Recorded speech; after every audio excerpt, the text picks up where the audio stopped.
What's up, YouTube? Welcome back to my channel. How you guys doing? If you guys are brand new here and you guys don't know what we do, don't worry, I'm gonna break it down for you guys. We talk about the most scariest and creepiest videos on the net, on the web, that's gonna make us question everything. Secrets, sit back. We do best secrets. Say it with me, y'all.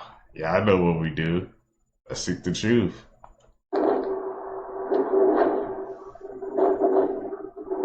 At around 3 inches in the morning, when the world was completely asleep, someone captured a piece of footage that feels deeply unsettling. The sky suddenly began flashing with an unnatural red light over and over again, like some kind of signal being transmitted. And then a red object tore across the night sky, except it wasn't alone. More and more fireball-like objects started appearing and falling rapidly from above. But what happens next is where things become truly disturbing instead of disappearing. After hitting the ground, these objects began moving at extreme speed across the surface as if they were searching for something, and then without warning, they stretched into vertical beams of light gliding slowly across the ground like they were scanning the entire area. And just when it seemed like it couldn't get any stranger, all of the beams suddenly converged into one point and vanished instantly, leaving no trace and no explanation. Some people claim this is something we were never meant to see, while others refuse to talk about it at all. So if you saw this with your own eyes, how would you explain it? I never seen a phenomenon like that before, bro. That looked like a scene out of freaking Stranger Things, man. That's exactly what it looks like, bro. I have no explanation for that, man. Maybe orbs. That's the only logical thing I can think of. This looks like a person with his arm sticking out. They do.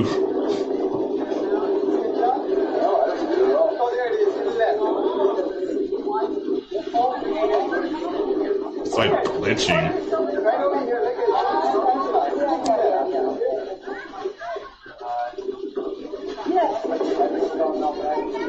Oh my God, give me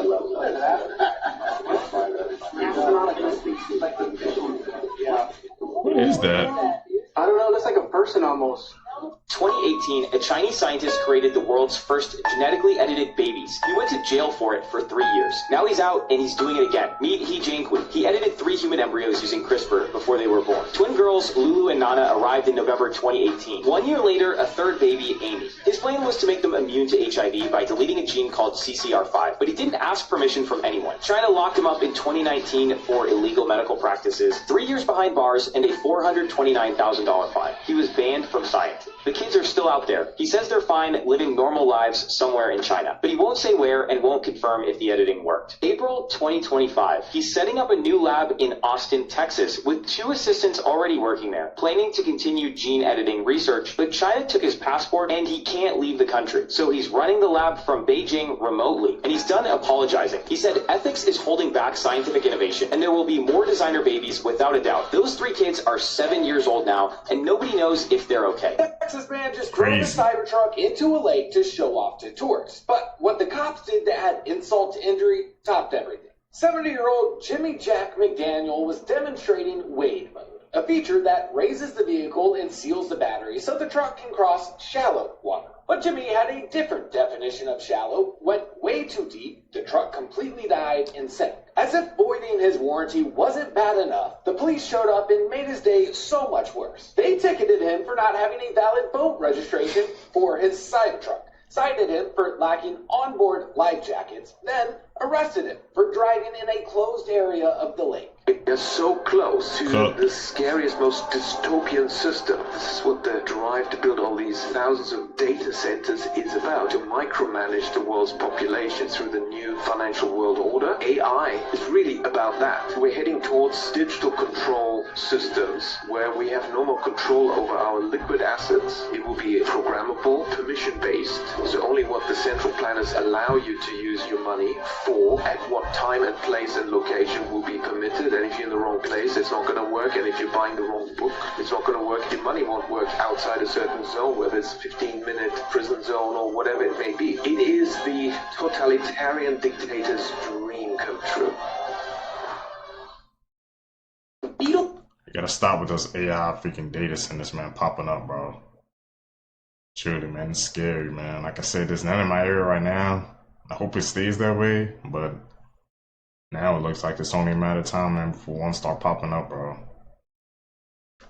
Was injected into your eye to numb it before a tiny cut would be made. Then the sides would be lifted up to create a small pocket, so a tiny charm could be slid inside. And when it healed, you would have a tiny heart sitting on your eye. But the pocket makes it easy for bacteria to get inside, which could cause serious damage. But even though it can make you blind, it's still perfectly legal in the Netherlands. What's the freaked out rumor? Because Fox News just went on and disclosed the 4 different types of aliens are not just in space, but on this planet, living among us. They're finally catching up. Listen and tell me, have you seen any of these? Follow from her too. Here it is. 4 different species of aliens. These are the 4. Other scientists called them Greys, Yep. Nordics, Right there. Insectoids, Right there. and Reptilians. And in the middle. All of them have 2 arms and 2 legs, Just like us. us. Yep. Experts speculate the reptilians are scaly with long tails That's like a lizard. reptile. Insectoids look like a praying mantis. Insects, of The course. Greys look like your classic movie alien, Big and the head. Nordics Eyes. look like a regular Swedish guy, but 7 feet tall. They're us and We beautiful. haven't seen the evidence, but Our Peter cousins. Seth says more evidence is coming.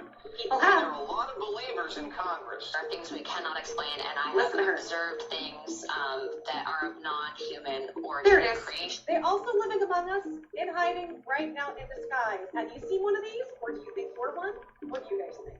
That's it. Okay, so out of the freaking Nordics, reptilians, the Greys, and the insectoids, I think the one I've seen is the Nordics. Has to be, right? That's the one that has the most resemblance to human, man. We know about the Greys. We've heard the theory about like saying how they from a different time, like in the future, man, they underground. That's why they look like that. The P-47, P-52s, but I think I've seen the Nordic before, Seekers. Tell me down below, man. Drop your emoji. Which species of aliens you've seen before, man? Anybody notice that the birds, the deers, raccoons, they will not eat grocery store vegetables anymore? Like, I put out 3 cans of tuna for the feral cats that live in my neighborhood 3 days ago. They haven't touched it. These are hungry cats. They won't eat this tuna.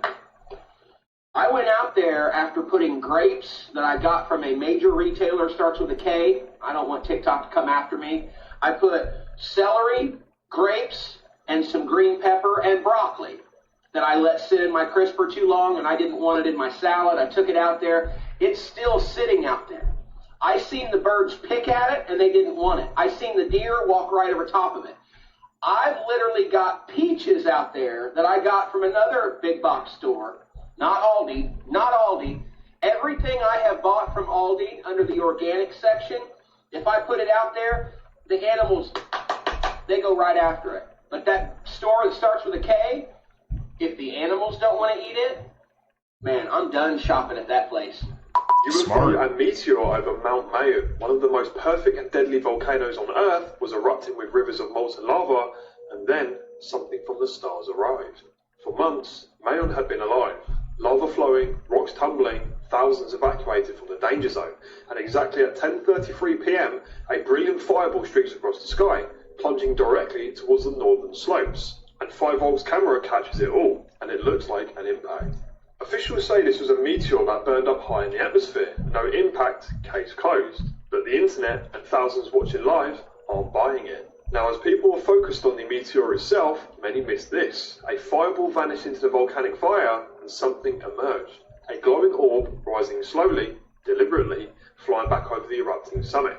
Watching, waiting, almost answering a call. Now, could this just be coincidence once again, or could this be something more? A probe even? And for many years, whenever there's a volcano erupting, there is UFOs or other objects flying in or around them. So whether there's some sort of connection to do with the energy produced there, or it's a gateway, or something going on beyond our physical comprehension, who knows? But the funny thing, whenever there is an anomaly caught on TV, they always mysteriously cut out the piece which is the most interesting. And then it's up to us to decipher what's actually going on. It's a gateway. I'm calling you now. Just wrapped his trip to China, and it might actually be his craziest trip yet. From claims to his first ever sip of alcohol, being accused of peeking at President Xi's notepad, and probably regretting bringing Elon. Here's what happened. Firstly, from the very moment that Trump and his plane full of billionaires and CEOs touched down, he got a hero's welcome, fit for an ally. I mean, the extravagance almost makes you forget that they're fierce rivals. Now, of course, one of the most anticipated moments, as always, is the handshake battle. This one, I can call it a draw. But despite the sternness of the body language, what came out of their mouths was pretty cute. Honestly, both just kind of glazed each other the entire time, saying they're friends and that China and the US should be partners, not rivals. Ironically, though, it was actually Elon Musk that stole the show. So many fans swarmed him for pictures, but he even got some pictures of his own, too. Now, of course, it's not a Trump trip without some online drama, because later that day, they had a banquet where Trump was seen sipping on what looked like a bit of champagne. So, of course, people raced online saying, holy hell, Trump just broke his lifelong sobriety out of respect for Xi Jinping. However, his former advisor insists that this definitely wasn't alcohol. On top of that, there's a clip going around showing Trump looking like he's glancing at President Xi's personal notepad. Also, turns out that clip is doctored, and it was actually just him looking at his own speech. But the big question in all of this is,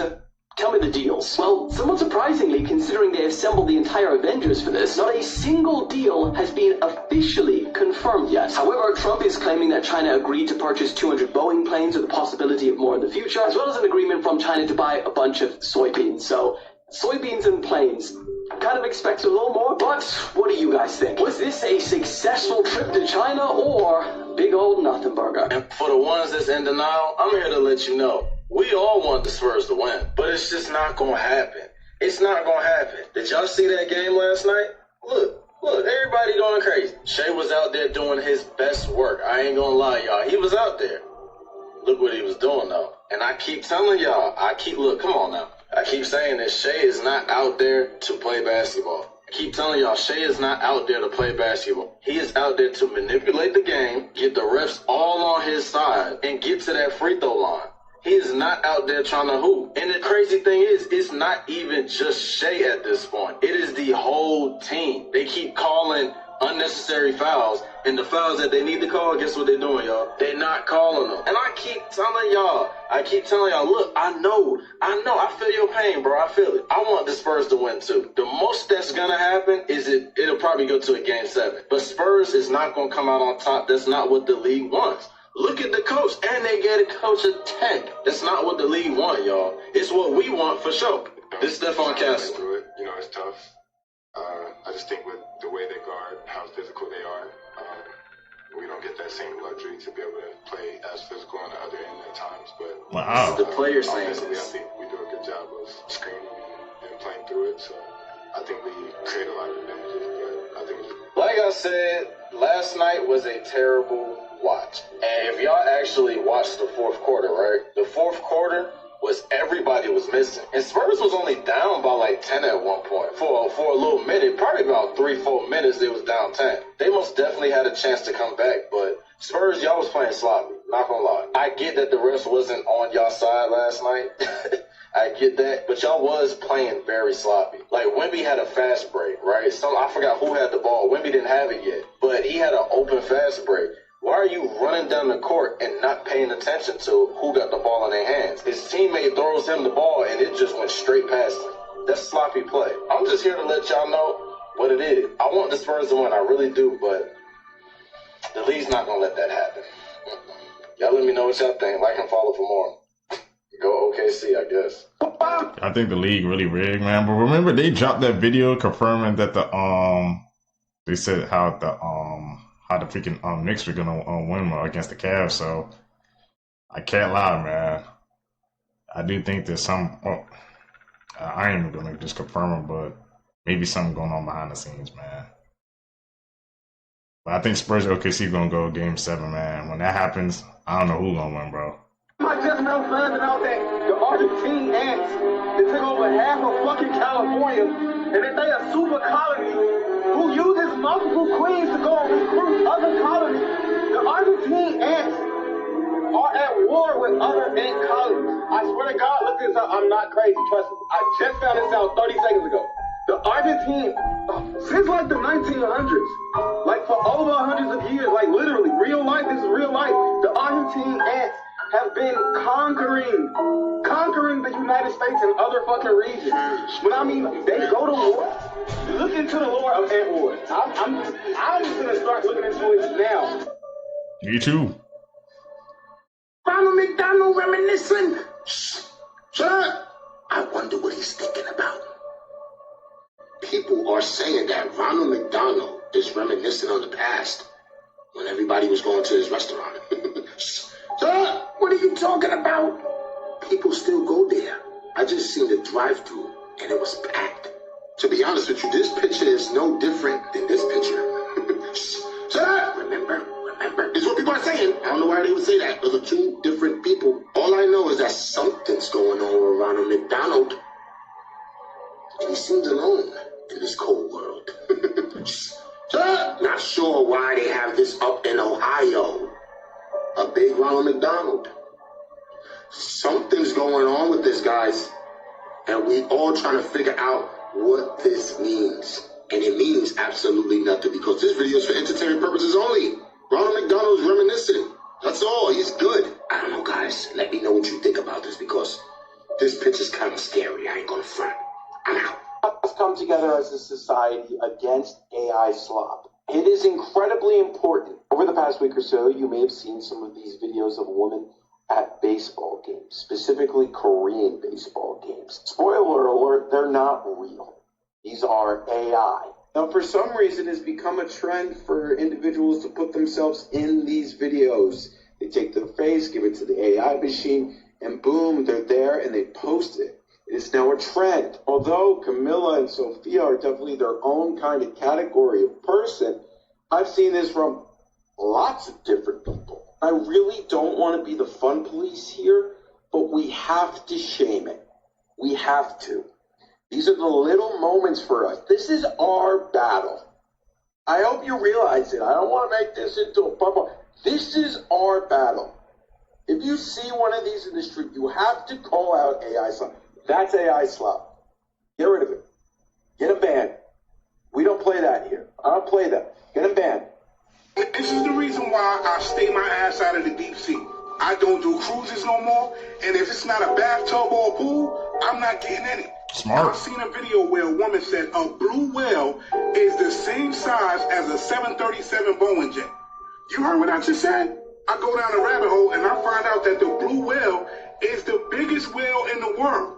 Saying that this whale can grow to be 110 feet long and weigh up to 165 tons. And people want to talk about let's go on a cruise. You got something swimming underwater the size of 3 school buses. 3 large school buses. Do you have any idea what 165 tons is? Look at this shit right here.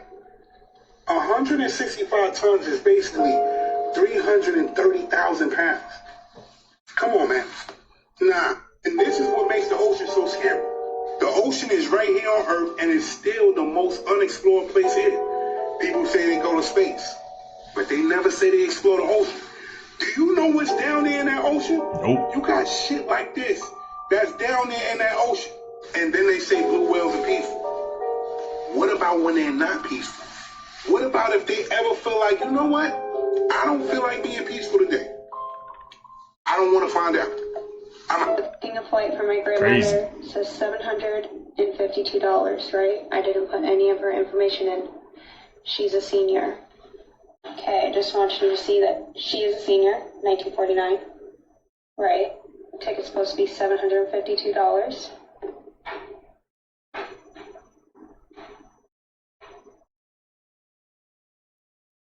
Based on traveler information provided, the price of your ticket has changed to $1,000 because she's a senior. What?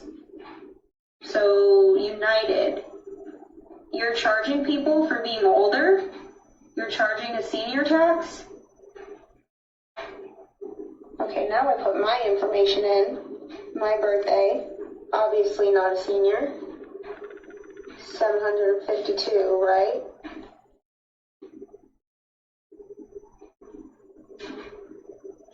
Still $752. That's insane. United. What's going on with that? So you're charging people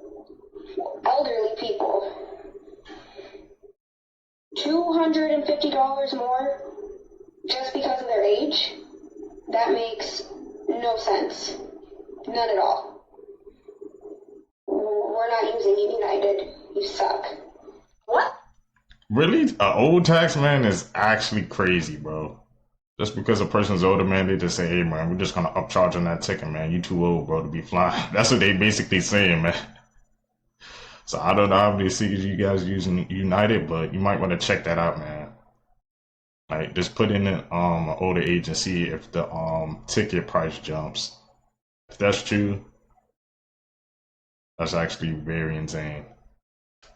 What the heck has been going on in Central America every single day, pretty much without fail since I started my daily weather show over a year ago? There appears to be an enormous plume of smoke or haze emanating from this region. The plume is consistently massive, often larger than Mexico itself, frequently pushes north toward or into the United States airspace, and it never seems to disappear. Now, I've considered natural causes like volcanic activity, wildfires, seasonal burning, and dust, but given the persistent heat signatures, poor AQI, and the sheer scale and consistency of this plume, I'm starting to wonder if this is tied to widespread industrial pollution, agricultural burning, land clearing practices, or something else entirely. What's especially strange is how little international or local news coverage there seems to be about it, despite its enormous size and persistence of what's showing up on satellite and smoke maps. Locals, researchers, pilots, meteorologists, or anyone familiar with the region, what is exactly going on down there? The technology to upload human consciousness to silicon chips, the ability to store a planet of human minds on a satellite powered by nuclear fusion is literally right at our fingertips.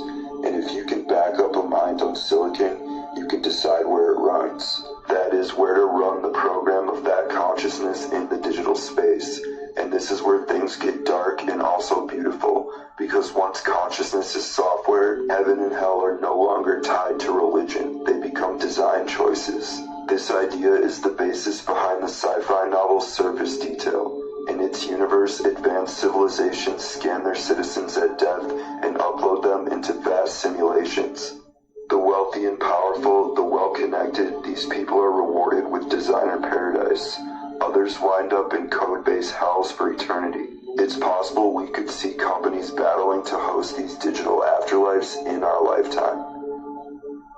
I don't want So now you're telling me that there's an underground city below Los Angeles that's been there for God knows how long. But didn't I tell you stranger things have happened? Did I not tell y'all that the whole Epstein files, like all of that stuff, stranger things have happened? That is just scratching the surface. I'm telling you guys, have you seen that show called Paradise, I think it was called, where a huge catastrophe happened, and then this man, I believe he was part of like the military, and his family were moved to a city underground. And he figured out for the longest time the original elite have had an underground city all this time. Listen, there's a reason why the map of vanished people directly, for entertainment purposes only, the map of vanished people directly lines up with the map of the cave systems. Do y'all remember that mom in Disney? Okay, we're getting into the nitty-gritty. Do y'all remember the mom in Disney that said that she saw the floor open in Disney and someone came up and tried to steal her daughter? Everybody said she was freaking insane. Mind you, there was other people that said they saw it too. Everyone's like, oh, they're just jumping on the bandwagon. They want clout. Stranger things have happened. The more you learn, the less you know. I'm telling you that right now. If we can find out that the top 1% are sacrificing to Moloch, and I can't even get into it without my video getting taken down. I might just have to do a longer form video on my YouTube, which is Kayla Lorraine, for those of you that be asking me that. I am not surprised that there is subtropolis under there. They're trying to spin it as, oh, it's empty, it's been there for how long, and we're aware it's there, but nothing's happening. Honey, I hate to tell you this, but we don't believe anything y'all say anymore. Every time the news comes up here trying to say something is fake or a hoax, or it's just not being used, I already know. They're lying. Until you tell me what's really going on in Antarctica, I don't want to hear nothing you got to say. I fully believe that subtropolis is still being used right now for probably unspeakable things. God knows what they're using it for. Anyway, y'all, that's my daily dose of conspiracy. As always, make sure you like and follow. Comment down below what you think. Subtropolis, man. You guys think, like she said, that they're still using it to this day? We've seen a couple of clips, man, but that one was a new one from a new angle I never seen before, man. Like she said, man, when people in the news, like, you know, try to deny, say it don't exist or something like that, I think there's a slither of truth to know that it might actually exist, bro. But they just don't want to confirm it, man. Self-droppers, man. I'm gonna try to see if I can find some more clips for you guys.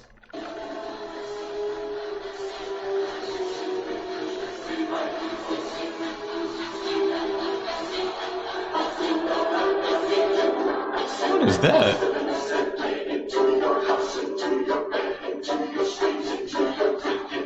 She's going towards it.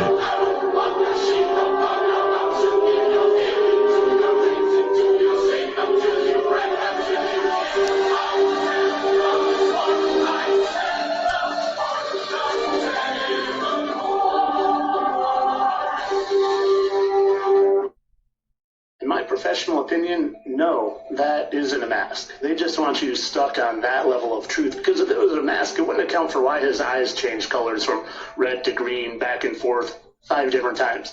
Now, they're starting some narratives that they want you to believe, my friends, and, well, I'm going to explain it so you have a better grasp on what actual truth is instead of the nonsense they feed you. And first, yeah, they wear masks. They have been a long time, and I showed this for years, but they want you stuck at that level of truth, like I was for a little while. They make it obvious, so you get stuck there. Oh, and it was Jim Carrey playing Joe Biden. Don't believe me? Well, do you remember the time that JB fell going up the stairs to Air Force One? How interesting. How very interesting. And I'm going to let you watch the rest of this, and I've done several videos on this that you can go look up, because JC was JB. Interesting colors they got there too. And finish it off at the same time. Sure, JC wasn't JB. My name is Jonna Mendez, and I was Chief of Disguise at the CIA. One of the things that was going on when I was Chief of Disguise was an enormous research program into the new advanced disguise system. It was basically the masks that everybody always wondered if we used masks, and this was the beginning. This is a series of photographs of when I met George H.W. Bush in the Oval Office and revealed to him that I was briefing him wearing a mask. But like I said, they want you stuck at masks, and they even propagate it with nonsense like this that was clearly intentional, and other nonsense like this guy promotes.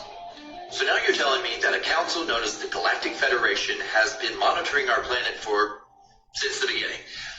They apparently were going to make themselves known in 2027, but due to everything that's been going on Earth, they've moved it up to 2025. They are on their third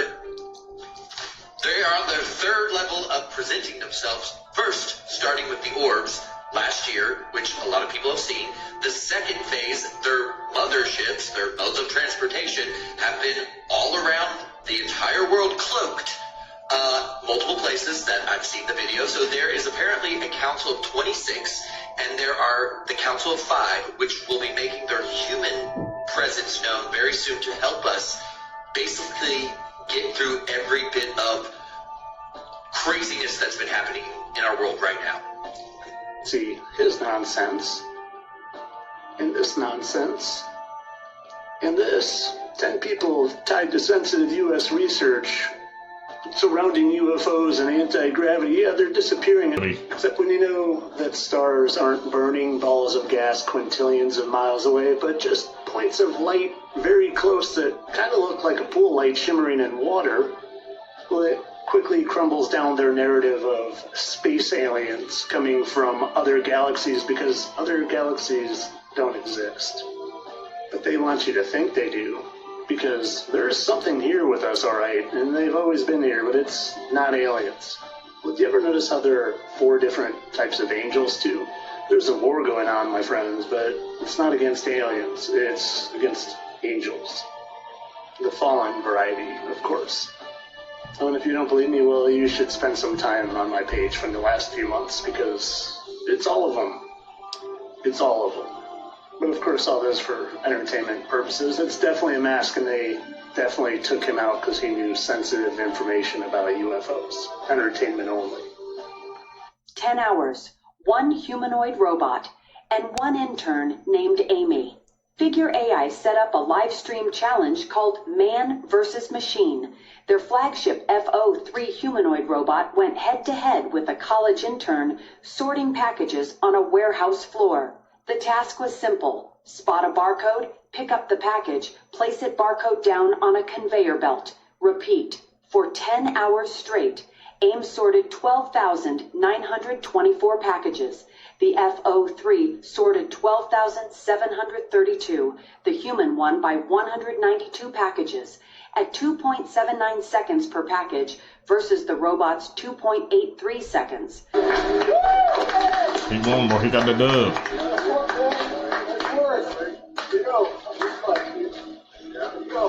The robot actually overtook Amy around hour 5 when he took a bathroom break, but Amy fought back.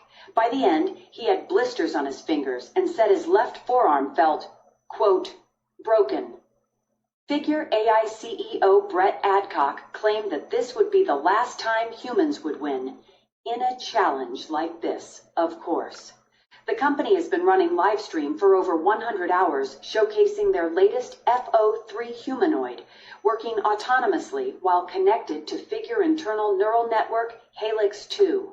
I wonder am I the only nigga who walk down the street looking at people like, man, that nigga probably a secret agent or something, bro. Like, I live in Washington, D.C., so man, nigga, the FBI, the NSA, the CIA, the DEA, nigga, everybody out here, right? I be walking past some homeless people like, man, that nigga probably ain't even homeless for real, bro. This nigga's probably a good-ass addict. I don't know, bro. Am I tripping? I probably am tripping. I do a lot of shrooms and smoke a lot of weed, nigga. Just fucking know. Michael? We got some fake actors, man, in DC, bro, like you said. I mean, wouldn't be shocking or surprising, like you said. They got the CIA, FBI out there. So what, they just dressing up and just trying to see what's really going on in the hood, bro? Have their eyes and feelers out there, man, so they can report back? Crazy things have happened. Jackson thought he was going to get his master's back in 1999. He finds out around 1999, Art, that he not getting his master's back until 2009, the year he died. Are you following me on this, Art? Let me say that one more time. Let me say this one more time. Michael Jackson thought he was going to get his master's back in 1999. His lawyers played him. He finds out in 1999 he's not getting his master recordings back until 2009, the year he died. I think you know where I'm going with this. So now, Art, Tommy Mottola tells Michael Jackson, if you don't extend your contract, we're not going to finance Invincible. Michael Jackson said, I'm not signing no contract extension with you devils. I want out. So they sabotage Invincible, Art, to put him in debt. Why did they want Michael Jackson in debt? To try to force him to sell his personal catalog and the joint ATV catalog, Art. Sony Records was bankrupting Michael Jackson to try to force him to turn over all of his music.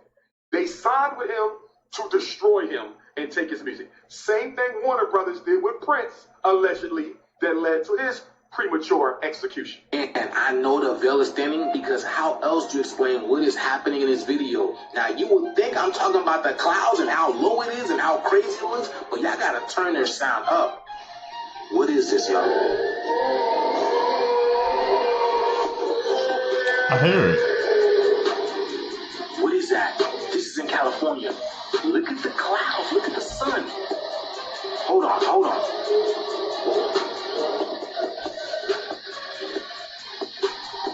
Why does this look like a giant being on a microphone? Listen, y'all. What is it?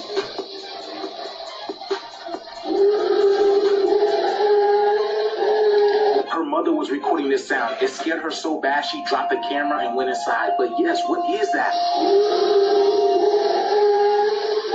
What's been going on with the sky lately, y'all? Look at this in Clearwater, Florida, bro. How do you explain this, y'all? What is this? What is this? What's happening with the sky? What's happening with the sun? Y'all seen that? What? Anybody else getting the vibe that the sky look painted? Like, why does it look like a Van Gogh painting? Why does it look like a Truman Show, bro? And then there's a fire in California. I feel like this is every year. Why is this? Are we in the loop? Something's going on, bro. The sky is telling it all, bro. Just the clouds being this low in California, you can literally grab them things, bro. What is that noise, y'all? Let me know down in the comments below. The shit is here. I've been telling y'all, man, we're in the midst of it. Let's continue to get it. Peace. The world's freakiest sea animals. Okay. In July 2022, people in Chile gathered around to see what a fishing boat caught off their shore. The creature was 16 feet long, and the video got 20 million views when it was posted online. Because people were debating whether or not this was an actual sea monster. But I'm sad to say it's not. This is an oarfish, a fish that typically lives about 3,000 feet below the surface. Next, at Laguna Beach in May 2021, people were shocked when they saw a terrifying football-looking fish washed up on the shore. This was a Pacific football fish, a fish that usually lives 3,000 feet under the surface. Basically, remember that terrifying light bulb fish from Finding Nemo? Yep. That's this guy. They're actually so rare that even marine biologists know very little about this species and what causes them to wash up on shores. And in 2022, a fisherman named Sean Bailey was sailing around off the coast of San Diego when he spotted a weird ghost-looking creature floating on the surface of the water. But after a few minutes, it started moving again because it was just sunbathing. This is a mola mola, or an ocean sunfish. These fish live 660 feet below the ocean surface and prey on jellyfish, and then warm up by sunbathing on top of the surface. And this allows seagulls to eat the parasites off its body. So for them, it's kind of like a free trip to the spa. These villagers dig up their dead family members every 3 years, and you won't believe why. These people are from a village in Indonesia, and during their Manim festival, they get their ancestors' corpses, clean them, then put them all out to dry, and dress them in new clothes as a ritual. And the reason is because they believe they're showing them love and respect. This is why you should be scared of mirrors. Reddit user Liberated Man said that when he was about 12 years old, he woke up in the middle of the night to go to the bathroom. He walked across the hall to the bathroom, hit the lights, and was about to reach for the toilet when he glanced up and saw a face in the mirror. It wasn't his face. He said that it was as if someone was on the other side, standing to the right, with their face right next to the glass, staring at him. He only saw it for the briefest moment, but it seared into his brain. He screamed and ran out to find his dad. His dad, of course, investigated and then calmed him down, or tried to. They had a prayer session because he was so freaked out. Eventually, he went back to sleep. He said that fast forward to his 30s, he had forgotten all about the event until one night, while visiting, his dad quietly brings it up. He said, "Remember that one time you saw a face in the mirror?" It suddenly came back to him in a rush of a memory, sending a chill down his spine. He said, "Yeah, I remember." And then his dad said, "Well, sometimes I think about that night." He looked down at the floor with a serious expression, and then he said, "I saw it too." He went on to describe exactly what Reddit user Liberated Man had seen. Neither of them have any idea what it was. Apparently, when his dad went to investigate, he saw it and had a freak out of his own. And the prayer session was as much for his own nerves as it was his son's. So they both saw the same thing. So they weren't tripping there. And a Reddit user saw the same thing too, so maybe those two stories are linked. It's a creepy rabbit hole you gotta get into. That's the edit, man. Call them out. Yep! Scientists just did something you are not going to appreciate. Trust me, you're gonna want to favor this video because this could be the start of something horrendous. Because they thought today was a brilliant day to cut open 200 million year old parasitic eggs that they found in fossilized feces. You know, dinosaur shit. They found one of the earliest predators were infested with roundworm, otherwise known as nematodes, and other parasites. I feel like I shouldn't need to say this.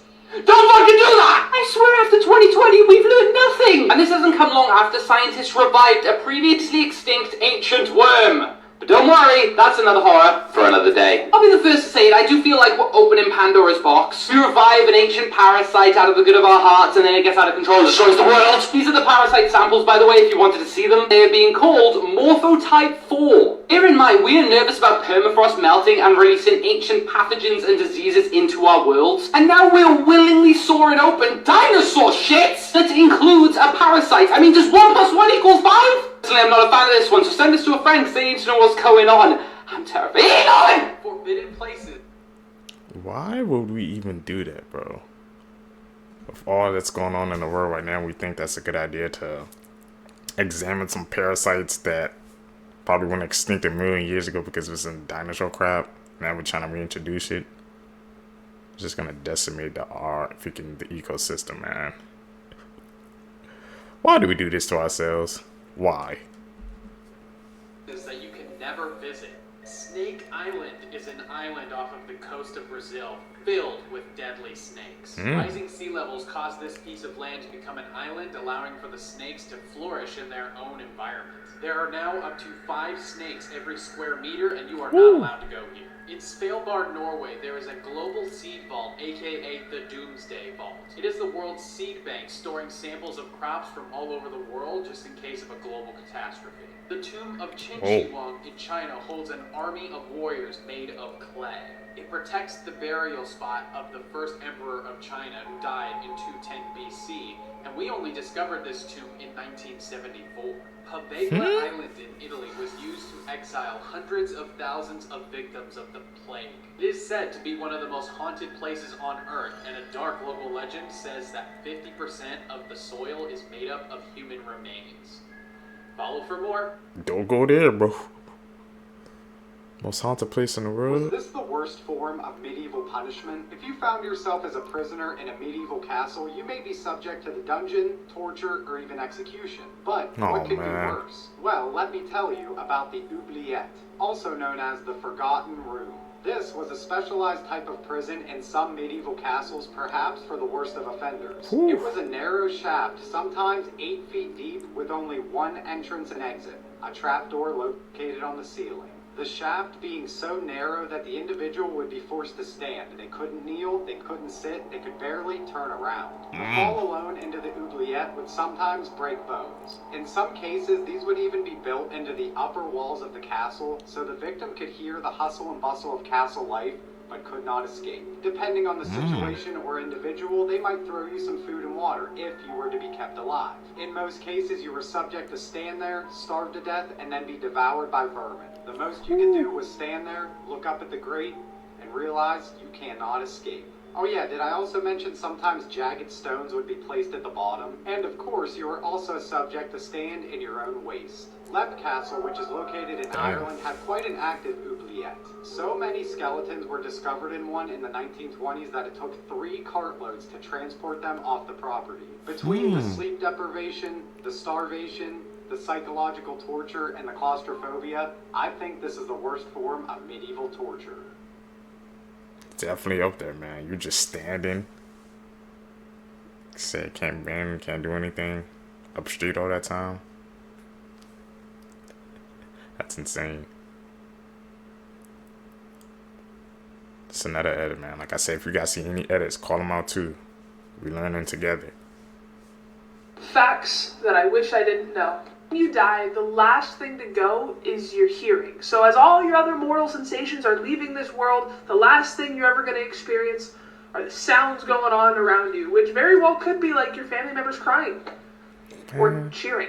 By the year 2050, there's going to be more plastic in the ocean than fish. When pigs get a cold, like a cough, very often they will shoot their intestines out of their anus, and farmers have to, like, stuff it back in.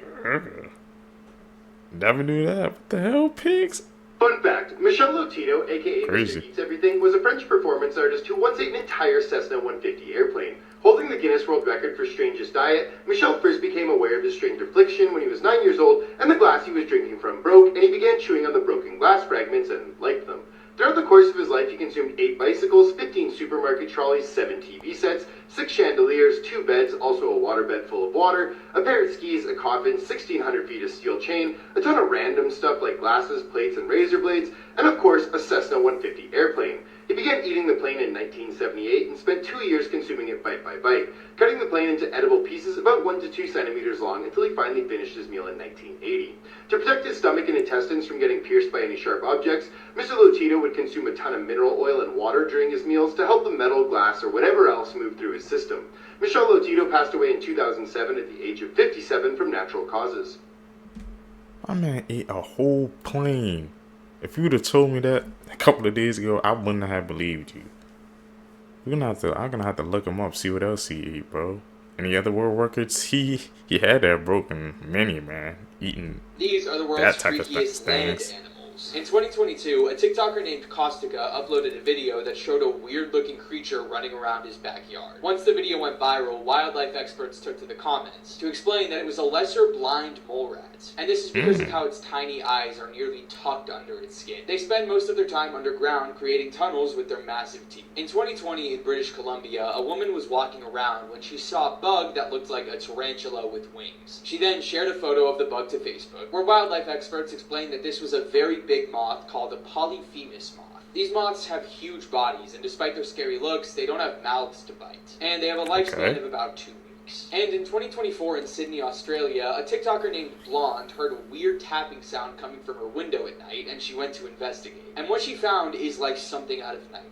At her window, a bat was tapping on the glass, trying to find a way to escape the storm. And it stayed around until the next morning, where Blonde had to call a bat expert to come remove it. But this turned out to be a non-aggressive species of a bat known as a flying fox. And they only eat fruit or flowers. They also struggle to keep warm when they're wet, which explains why it was at her window. Now I just feel sorry for the little guy. What is the dirtiest country in the world? Well, firstly, the cleanest country in the world is Denmark. It's also labelled the most environmentally friendly. But what country is the dirtiest? In 5th place, it's Pakistan. Pakistan is home to the world's most polluted city, Lahore, and has become a major problem in Pakistan. The air is voted hazardous for breathing, and Pakistan is also voted 3rd highest for public defecation. In 4th place, it's Bangladesh. Bangladesh suffers from pollution also, mostly from vehicles, factory fumes and dust. The air quality in Dhaka, one of the world's most crowded cities, is also labelled as very poor and dangerous. Serious overpopulation in Bangladesh is also a huge factor contributing to this. In 3rd place, it's Vietnam. Vietnam is very polluted due to the transportation system and the excess cars and motorbikes on the road. The water is very polluted due to trash being thrown away and neglected, and a lot of the popular cities can be covered in litter. In 2nd place, it's Myanmar. Myanmar has suffered badly with trash pollution, but most of all, water pollution. Myanmar have a long-lasting problem with dirty water. More than anything, being a river cleaner is a job, collecting trash such as plastics and cans, then selling it, making up to $10 a day. Finally, in 1st place, it's India. India have suffered really badly from air pollution, trash and hygiene issues. It is number 1 in the world for public defecation, and overpopulation has been becoming a concern for India as the country is growing at a very fast rate. Most of the lakes and rivers are poisonous and hazardous, and the pollution in some areas is very severe, making it the most polluted country on Earth. If you enjoy videos like these, please follow our page for more facts.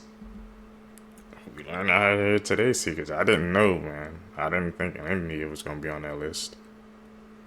Most polluted in the world. We got to do better, man. We got to take care of our planet, bro. We only have on the Earth, man, so we got to do our best to take care of it. I wasn't expecting that. Hey, man, that's why I say these facts. I'm learning just like y'all.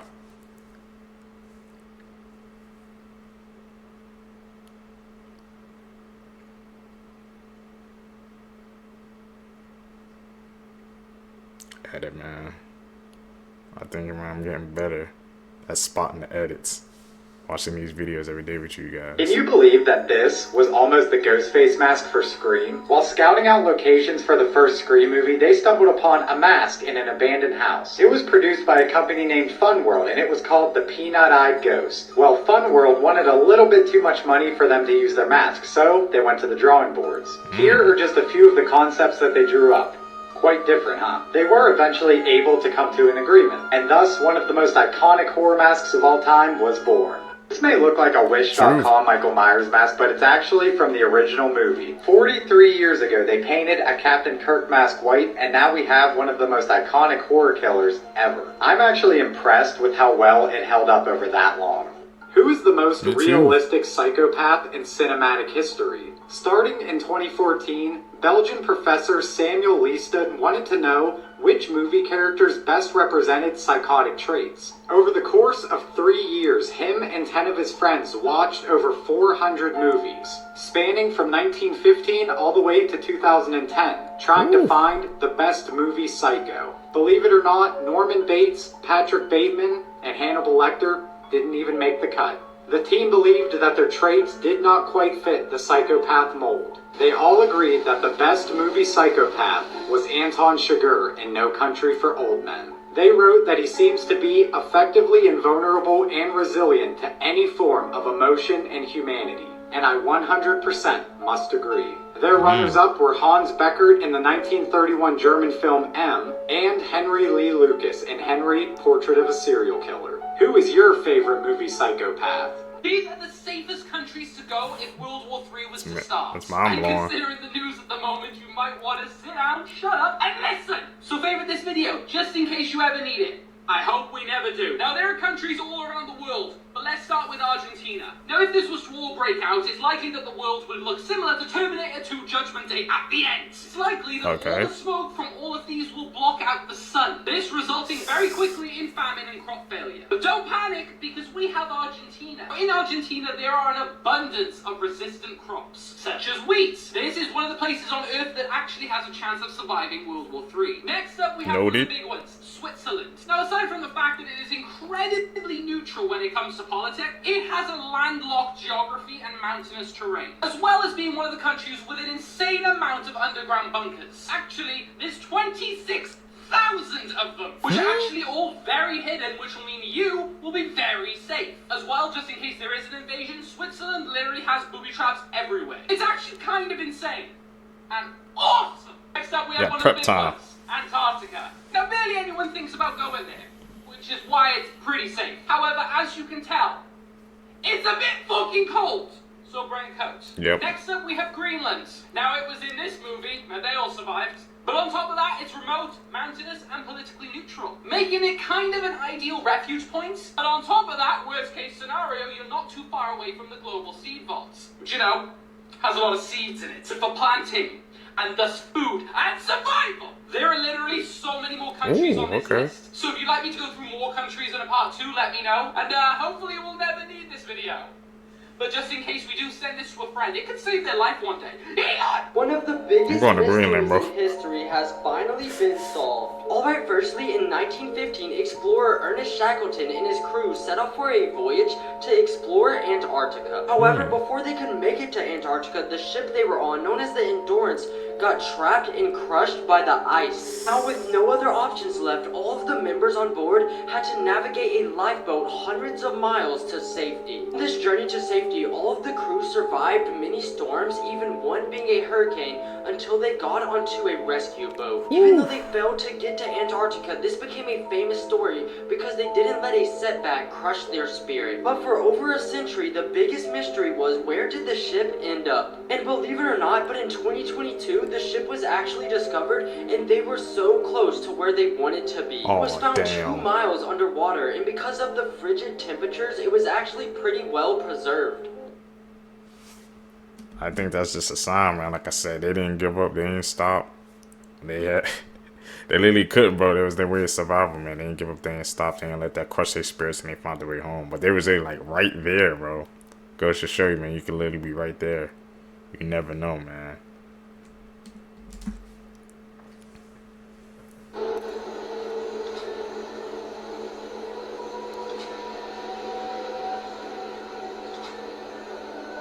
You know that's an edit. Stop playing with us.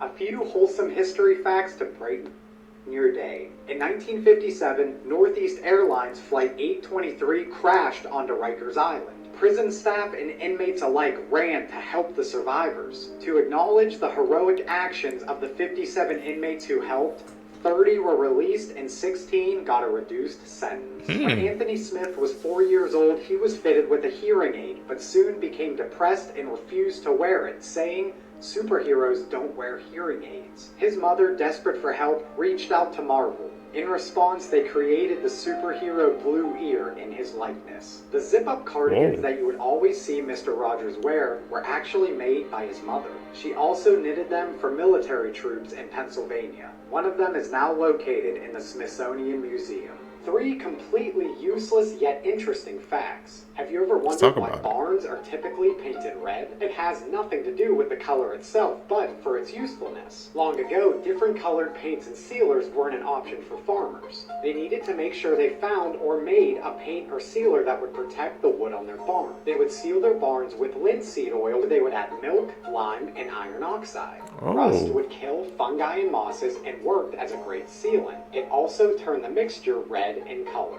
Have you ever wondered why there's cotton inside of some pill bottles? The tradition of doing so started in the early 1900s when Bayer would put cotton in their bottles to prevent breakage of their pills during shipment. And finally, what is the purpose of putting your phone in airplane mode when you're riding on a plane? I mean, there's absolutely no way that could cause a problem while you're on an airplane, but it actually could. You see, airplane mode disables all wireless and cellular signals coming from the phone.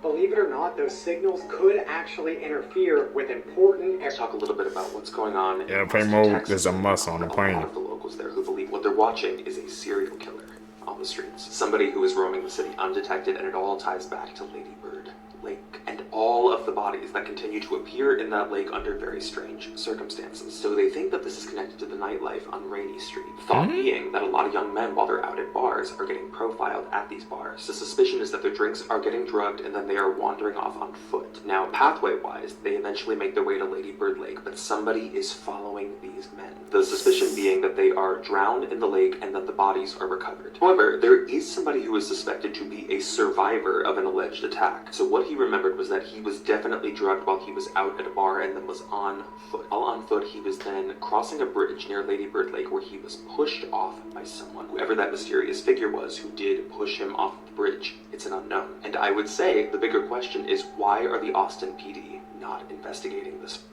They need to, but that's what I say, man. When you out, cover your drink. If you walk away, if you have to go to the bathroom and you come back to that drink, might as well just dump it out, get a new drink, man. You don't know what's in it. Learned that very early on, Seekers. It ain't worth it. This is the case of the girl that vanished into thin air. Her name is Yuki Onishi. On April 29th of 2005, 5-year-old Yuki was out celebrating Greenery Day with her mother. It's a national holiday in Japan, and what they do is they go out, they celebrate nature, and they collect bamboo shoots. So Yuki, her mom, and 60 other people were out doing this. Yuki was so excited that she found her first bamboo shoot, she showed her mother, and then she ran off to find more. That's when she disappeared and was never seen from again. When they realized that she was nowhere to be found, they actually brought in search dogs and the police. This is where it gets really strange. The dogs followed her scent to the middle of the forest and then just stopped. The scent stopped in the middle of the forest as if she had just disappeared into thin air from that spot. Whoa. To this day, she has never been found and no one knows what happened. If you want to hear some theories, come back for part 2.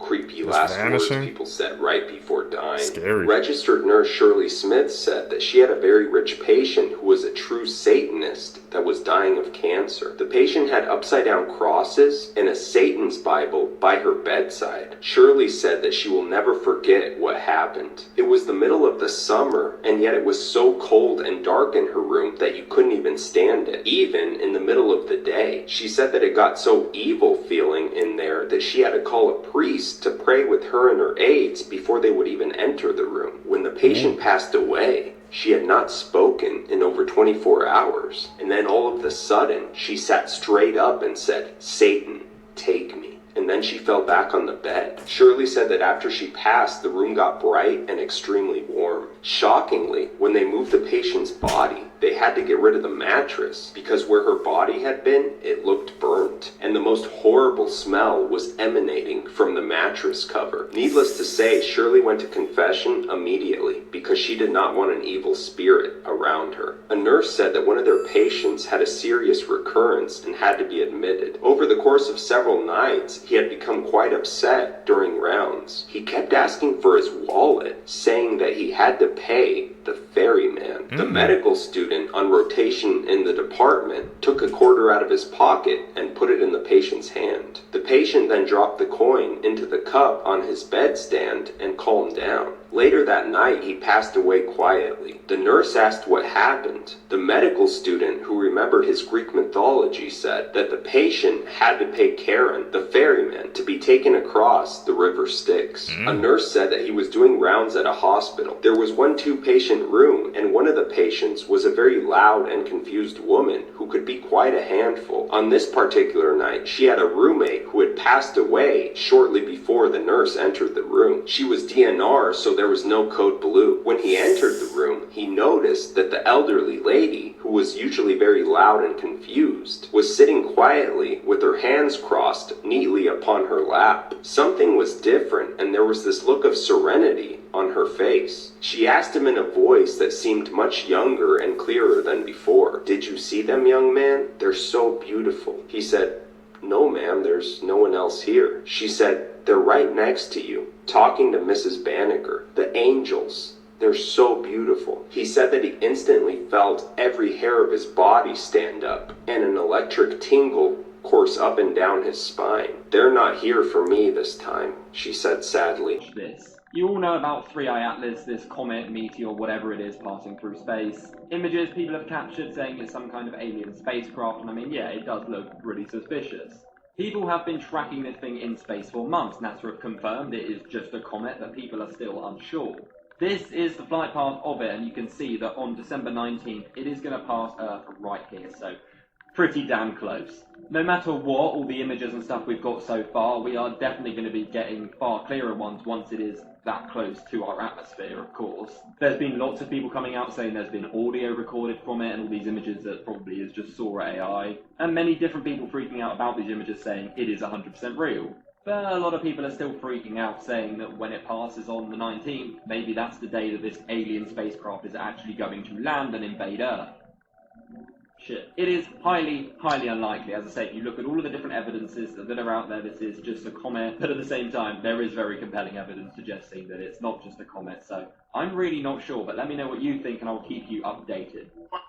Today's the 19th, man. Are we gonna see if we can aliens drop from the sky from that 3i Atlas, bro? NASA and everybody's been tracking this man for a minute, but the fact that it's passing over, I wonder if you can see it at the sky nights, bro. I'm gonna be watching, man. It's crazy, bro. The only person that thinks that when the Statue of Liberty fell in Brazil yesterday, that this was a sign of things to come.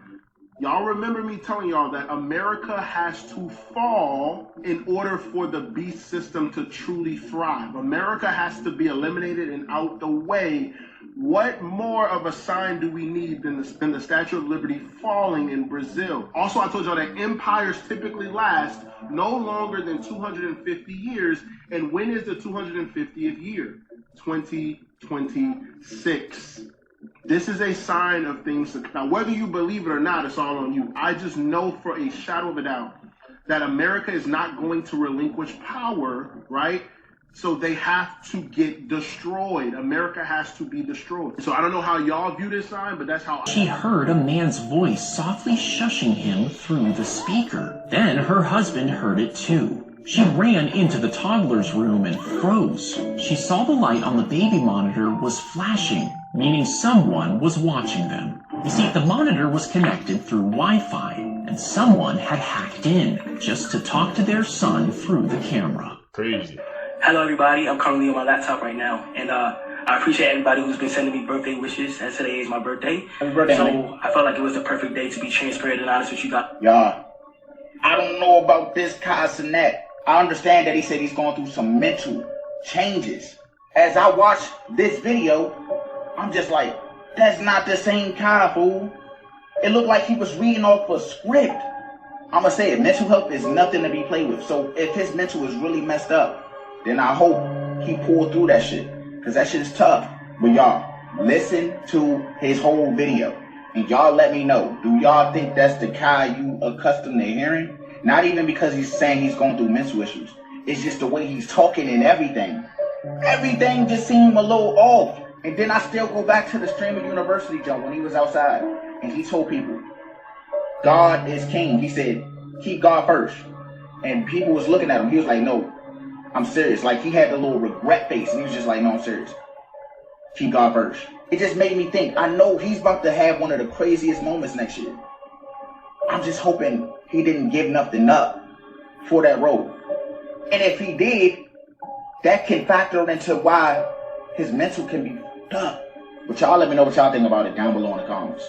I fuck with you, KC3, so I'm hoping you didn't do that. You have no... Cat situation is crazy, but I remember when that video dropped, he dropped it on Twitter, man. People were going after him. They was like how some people say he don't, I guess, deserve, I don't know, to feel like that because they said he's rich and stuff like that. But hey, I mean, you gotta look at it like this, bro. Even people who have money, man, they're still human. They still go through the same problems we do. Just because somebody has like money doesn't mean they don't go through things. So people were defending him, man. So that's right, bro. I feel like, in my opinion, man, just because I said Kai has, you know, he's one of the top streamers, one of the most popular, so obviously he has money, but like you said, he's going through some things right now. People say he's sounding different. I mean, and you saw at the end of this video, he said he was reading even a book, bro, to, you know, I guess to help with this, he's just learning, bro, just like expanding his horizons, man, so maybe that's why he sounds different, bro. He's more wise. And the time he's gone, because after his subathon, he's been gone for like a minute. I thought he would have been back by now, but the way he's looking like, he probably might not be back until like next year. But he said he wants to pursue other things, and he has that ability, bro. So shout out to Kai, man. He's gonna pull through if he ever sees this clip, which is, I don't know. Let's keep going. No idea how controversial this is about to get. What you are seeing is the current transformation of who the Enhanced Games is calling their first superhuman, James Magnuson. And at the start, I don't think he knew what he signed up for. You see, James is a retired professional swimmer, and one day his friends who have a podcast call him up asking his thoughts on the Enhanced Games. You know, the steroid Olympics. And casually, almost jokingly, he says to them, if they put up $1 million for the 50 freestyle world record, I'll come on board as their first athlete, I'll juice to the gills, and I'll break it within 6 months. He had no idea that this brief little call with his buddies would not only get picked up by every major Australian media outlet, but the Enhanced Games themselves tweeted saying, challenge accepted. And just to make it a little bit extra competitive, they made the same offer to four-time Olympian Christian Gukulemev. So these two athletes jump on a bunch of steroids and peptides under the supervision of medical advisors, and man, physically, the changes are undeniable. James said himself that he had never felt more athletic in his life, and he was lifting weights that would have folded him like a deck chair before. But then, something majorly unexpected happened. When it came time for the two swimmers to actually attempt to break this world record, it wasn't James who won the $1 million. In fact, in his 3 attempts, he actually swam slower than his natural PBs. It was the 31-year-old Greek swimmer, Christian, that not only claimed the $1 million that was supposed to be for James, but he actually did it. He broke the 50-meter world record that was held by a Brazilian swimmer since 2009. And this is where things get majorly controversial, because the wider swimming community hate that Christian has now changed his Instagram bio to the fastest swimmer in history. And in the video of him breaking this record, comments read, "This is not a world record. What a joke of a title. Steroids, an illegal suit, clean water, and a terrible finish." The Enhanced Games, however, have doubled down, with their founder, Aaron D'Souza, saying, "Our goal is not to break a world record. Our goal is to break every world record." And with that, they officially announced that they will be holding the very first Enhanced Games in May 2026. And of course, Vegas, where not only James will get another attempt at this $1 million, but they will have juiced up athletes from almost every other sport also competing for prize winnings that is said to be larger than any other comparable event in history. The head of the US anti-doping agency called it a dangerous clown show, and two-time Olympic champion Kieran Piker said that it was borderline criminal and that someone would die if this was allowed to go ahead. But what do you guys think? Should the Enhanced Games be allowed to go ahead or be stopped immediately? The road games, bro. Fuck it up for the Knicks. Knicks win the NBA Cup championship. These men are celebrating, holding that trophy up, and then Josh Hart decides to stick his thumb. Well, look at this shit. Why would you do some shit like that? Why, man? Why would you do some shit like that? Come on, bro. Come on, man. Let me start off by saying this. We do not do shit like that in New York. You play for the team, but you are not from where we're from. I'm trying to figure out what would make a nigga do some shit like that. Like, what made him say, all right, this is the moment for it all. Let me put my thumb there. Come on! And the way Jalen Brunson turned around, he looked like he wanted to hook him. But you know what? If he did that there, That means they play like that. We don't play like that. We accept the championship. We do. We don't. Come on, man. Come, and you know what? If that's how you're rocking, guess what? That's how you're rocking. Fine. But you don't supposed to play games like that on national TV in front of thousands of people. Hundreds of thousands of people.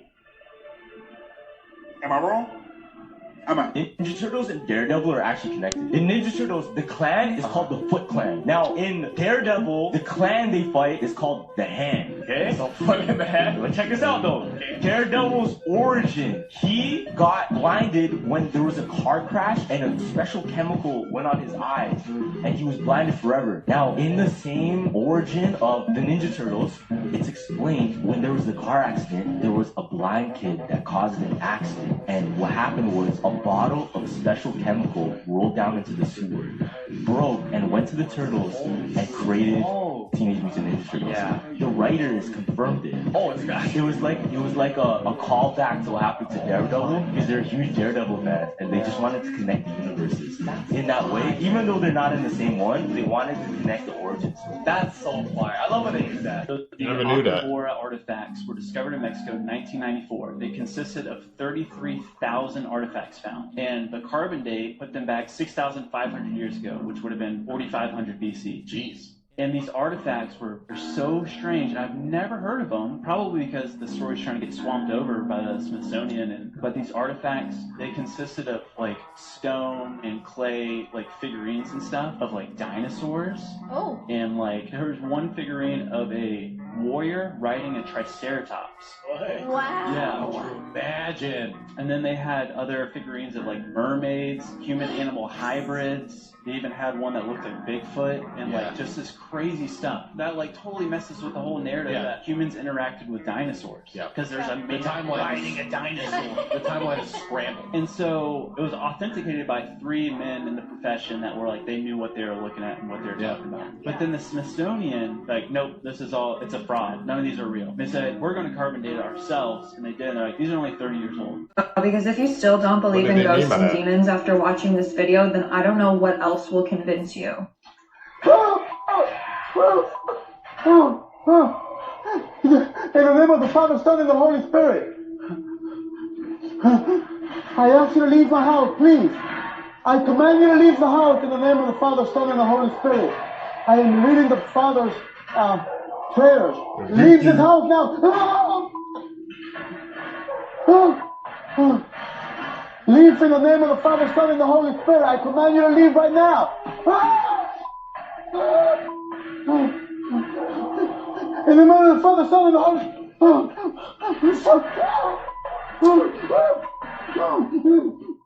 This man's home is being diabolically possessed. Famous demonologist Ed and Lorraine Warren have talked about this so many times. And him reading from the Bible is only inciting it, because you need to know the actual demon's name to cast it out of your house. And before you come for me, this is not AI. Watch this door as it opens and slams shut and tell me how he would have pulled that off. Nowadays, it seems like the paranormal is just being dismissed to AI when, in fact, it's real and it's out there. I used to be a believer until I investigated a haunted house myself, and the scariest shit happened that could not be explained. But let me know your thoughts of this video in the comments below. That's fine. Okay.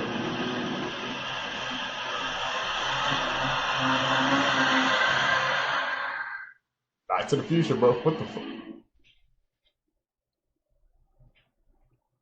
That is crazy, bro. Shows you making progress, man. Only a little bit. You know that every single president in U.S. history is related to one king. This means the presidents weren't just voted in by the people that were selected based on royal bloodlines. About 15 years ago, a 12-year-old girl working on a 7th grade project made an astonishing discovery with the help of her grandparents. She traced the lineage of each U.S. president and found that they all connected back to one man, all except for one at the time. Who was the exception? It wasn't Roosevelt, it was Martin Van Buren, the 8th president. So who is this common ancestor? All their lineages trace back to King John of England, a member of the House of Plantagenet. Isn't that fascinating? Did you know? Think so, really? Every myth is based on some truth. And did you know that Africa could be the real Skull Island. All my days. So I stumbled across these old maps, and for some reason, they've shown Africa as a giant skull. The landmass fits perfectly. There's not just one map, there's a few, and they all show Africa in the same way. They always tell you the truth. You've just got to be able to understand their language. In this movie, they was hinting that giants exist. It's one thing to understand that giants exist, but what about titans? I've always wondered why they always seem to show Africa as the main landmass. They're rubbing it in our faces. The truth is always hidden in plain sight. So tell me why I'm looking in Portland, Oregon, and I'm expecting to see some flood videos because it's supposed to be flooding in Oregon, but instead I come across a live social experiment for some type of asylum, y'all. The people in Portland, Oregon is going crazy. Hold on, y'all. Since was this a thing in Portland? Didn't Portland used to thrive? Wasn't it all about business and seriousness? What is going on out there? What are these people doing? And it's not like the government don't know what's going on because they got cameras on every corner and every block. They see what's going on. So are they purposely not doing anything about this? Is this really some type of experiment? Oh my God, y'all. That's Joker crap. What the hell?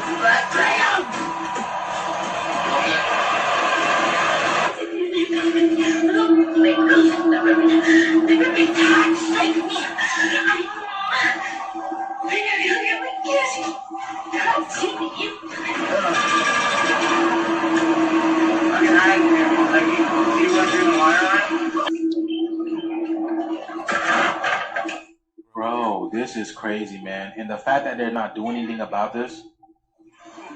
What's she fighting with?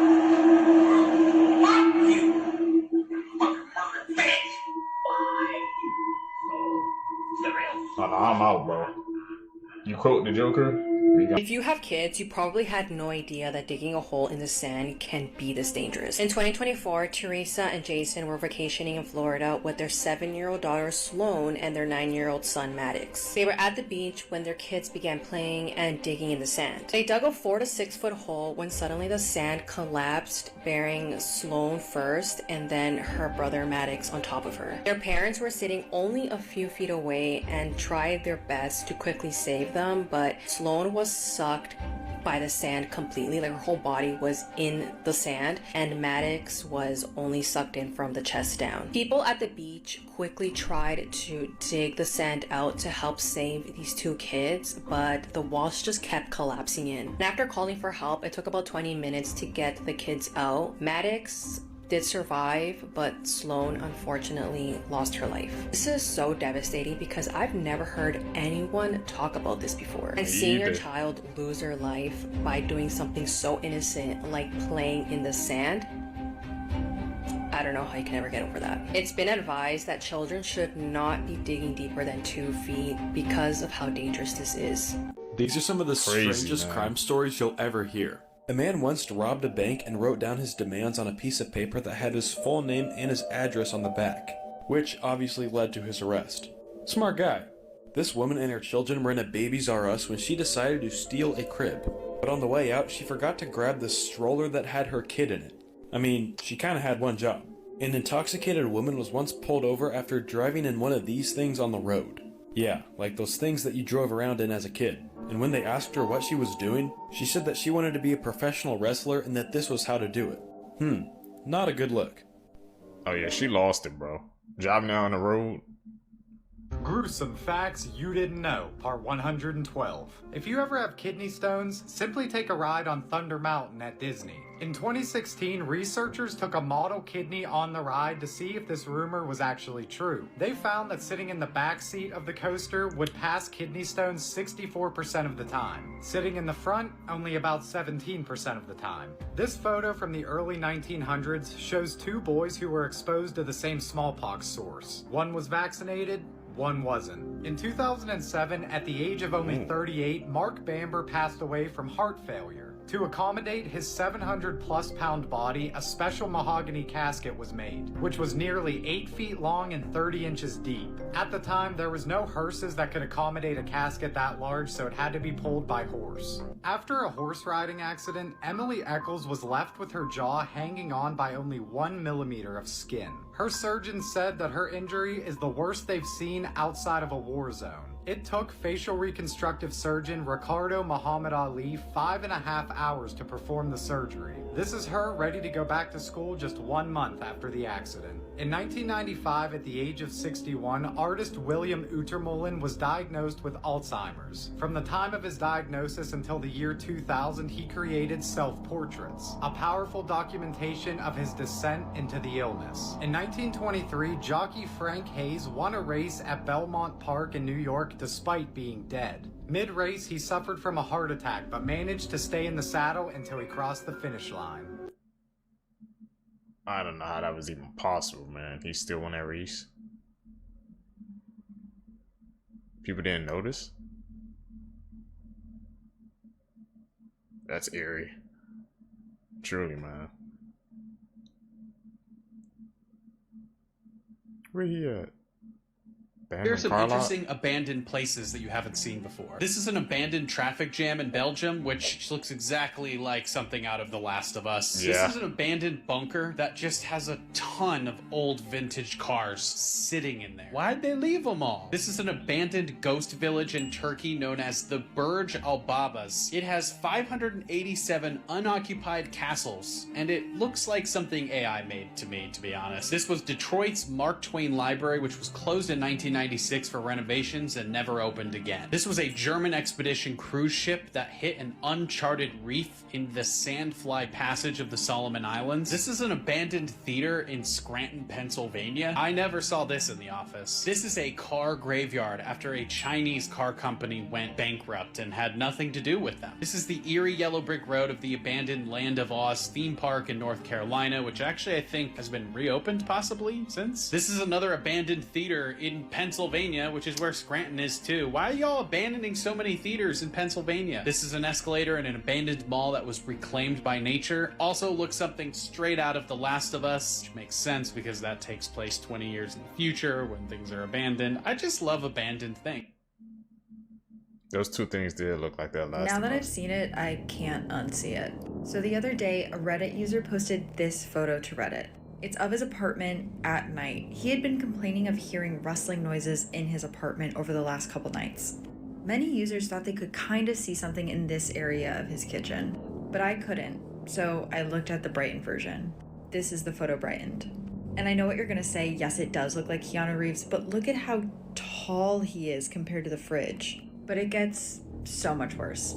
This is a video he took of his apartment at night where you can see something happen to the light in the kitchen. But let's look at the brightened version. It looked like it was flickering. Is that like a legit person or a ghost or spirit, man? Yes, it's terrifying, but is it a ghost? Is it cat or fat? This is gonna make you feel crazy. Doja Cat might have had something to do with what happened to him. After Matthew's tragic passing, Doja Cat deleted all of her videos except for this one. So obviously the comments on that video are crazy. People are like, what? Did you have something to do with this? She now deletes the video. There's nothing up now. Take a closer look at this logo and you'll see that something is off. Now the word friends is 7 letters, and in between each letter is a dot that represents each of the friends. You can see how it correlates to each one here. The dot in between the D and the E is gone. Why is one of them missing? This is just a conspiracy theory. I like talking about conspiracy theories. This is not a disrespectful thing. And this was a promotion for her new music video called Demons. And we all know how she's been recently, and all of the other conspiracy theories. Now I get that Friends is a popular TV show, but like, the timing's really weird. You can't deny that. Everything is intentional. How would this have been an error? Think about the kind of team she has. How would they forget the first dot? But the promotional photo came out exactly 2 months before what happened to him. And you remember he did all these weird Instagram posts right before he passed away. I made a post about that if you don't know what I'm talking about. Like, all of this weird stuff makes you wonder if he saw it coming. If you like my content, follow my TikTok, Instagram, and YouTube for more. It really helps when you interact. What do you guys think about that one? That's a kind of, I think, conspiracy theory. But a lot of what she was saying, I guess, was lining up. What do you guys think? Top 5 most dangerous animals in the world. Coming in at number 5, we have the assassin bug, also known as the kissing bug because it's known to bite people on the face. People who are bitten by an assassin bug often contract Chagas disease, which can be deadly to humans. These bugs kill upwards of 12,000 people every single year and can be found in the southern half of the United States. At number 4, we have freshwater snails. Now I know what you're thinking, how can a snail be one of the most deadly animals on Earth? Yeah. Freshwater snails can have parasitic worms on them, which can get people sick from a disease called schistomiasis, which causes severe pain in the abdomen area. Anywhere between 20,000 to 200,000 people every single year die of this disease, making freshwater snails the 4th most deadliest animal on the planet. Like and follow for the top 3. That's crazy, bro. Those small animals cause that much Here are some damage. people who survived the impossible. A boy born with just 2% of his brain completely defied doctors' predictions after his brain grew to 80% of the average size. Doctors had told his parents to terminate the pregnancy not once, not twice, but 5 times. The chief baker on the Titanic, Charles Joe Finn, survived in icy waters for 2 hours before he was rescued. He claimed he didn't feel cold at all thanks to how hammered he was from all the whiskey he was drinking that night. In 1999, skydiver Joan Murray's parachute malfunctioned, causing her to fall 14,000 feet to the ground. But miraculously, Joan survived the fall only because she landed directly onto a mound of fire ants. Doctors believe that being stung over 200 times by the ants released a surge of adrenaline that kept her heart beating. In 1915, a distraught woman who was late to her sister's funeral demanded to see her one last time. So the coffin was raised out of the ground, and when it was opened, the dead woman sat up and smiled. She went on to live for another 47 years. Buried alive? What the heck? We've been hearing clips of that, but bro, imagine being buried alive, man. I woke up like the damn, rose up like the Undertaker, bro. Scared her sister like that?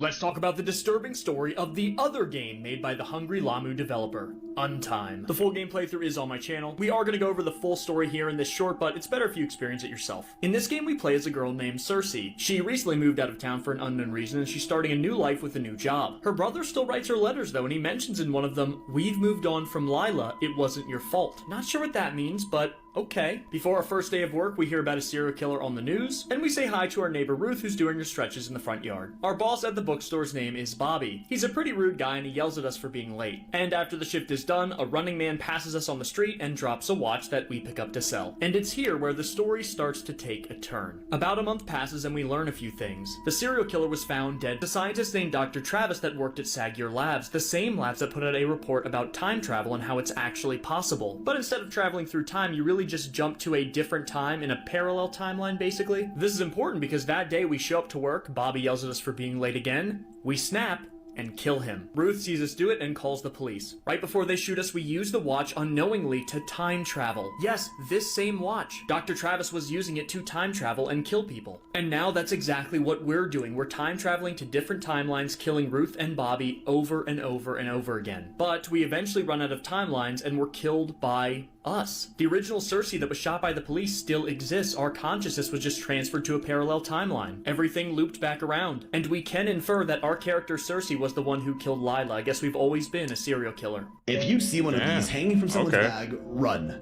Oh, sorry, I meant these. Turns out they might be kinda demonic, so this is everything you need to know about the Labubu demon theory in 1 minute. These collectible toys called Labubus have been going crazy viral after a few celebrities were seen hanging them off their purses, and so everyone wanted one. They are these weird stuffed creatures with sharp teeth, evil grins, and angry looking eyes that can also be red. Not suspicious at all, right? Then many people came out online saying weird shit started happening right after they bought theirs. Stories of objects moving around their house, waking up with scratches, getting sick, and experiencing chest pains. One girl claimed she saw the eyes change color and this smile get wider. Another got in a car accident shortly after buying one. Either way, everyone just felt a creepy, unsettling presence around these toys for some reason. Well, now similarities are being drawn between the name Labubu and a demonic deity from Babylonian mythology called Pazuzu, who's known as the King of the Demons, and is often depicted with animal features, sharp teeth, a grinning smile, and long ears. Looks familiar, and people got so spooked they started burning theirs and throwing them out of fear. And of course, Simpsons already called it over 7 years ago in an episode where Homer buys a literal Pazuzu toy for Maggie and she gets possessed. Celebrities endorsing behavior with weird demonic undertones marketed towards the youth has disturbingly become just another Tuesday in the 21st century. I do not claim any of this negative energy, and don't worry, neither do you. Stay away from those Labubus, man. To know. People who are good in math are the people who are always complicated in relationships. Really? The firstborn daughter is always the female version of her father. It is said that the nicest people always look mean at first. People who bite their nails are the smartest one. A girl's favorite song will tell you more about her feelings than her lips' voice ever will. Smiling too much is generally a sign of someone experiencing emotional pain.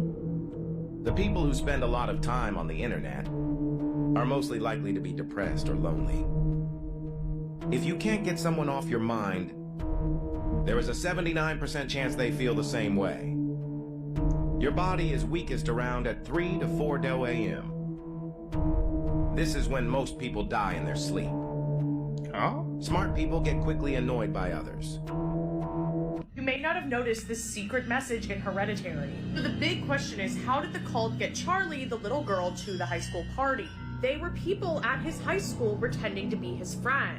They invited him to the party knowing Charlie might have come. On top of this, the mom forced Peter to bring Charlie with him to the party. We know that the cult members are his friends because in the ending scene, you can see the guy with the ponytail here and there. Also, if it isn't weird enough that they put nuts in a cake at a party, everything and everyone at the house party had the same colors as the cult. Also, if you put her chopping the nuts, it's the same rate as Annie bashing her head on the attic door. But now I got a lot to say about the girl he was going to see at the party. So when they were in class, they were talking about a parable involving Heracles, and they were talking about if it was bad that he couldn't avoid what happened to him because his fate was predetermined, and like whether that was tragic or not. And she said it's more tragic that he doesn't know that his fate could not be avoided, and that he will always think that there was something he could have done about it. This is obviously like foreshadowing. And then we go to that night, and Peter obviously regrets what happened and wishes he could have done something different. On top of this, her Facebook profile tells us her name is Bridget Mulp, and Mulp is the name of a siren known for beauty, danger, and seduction.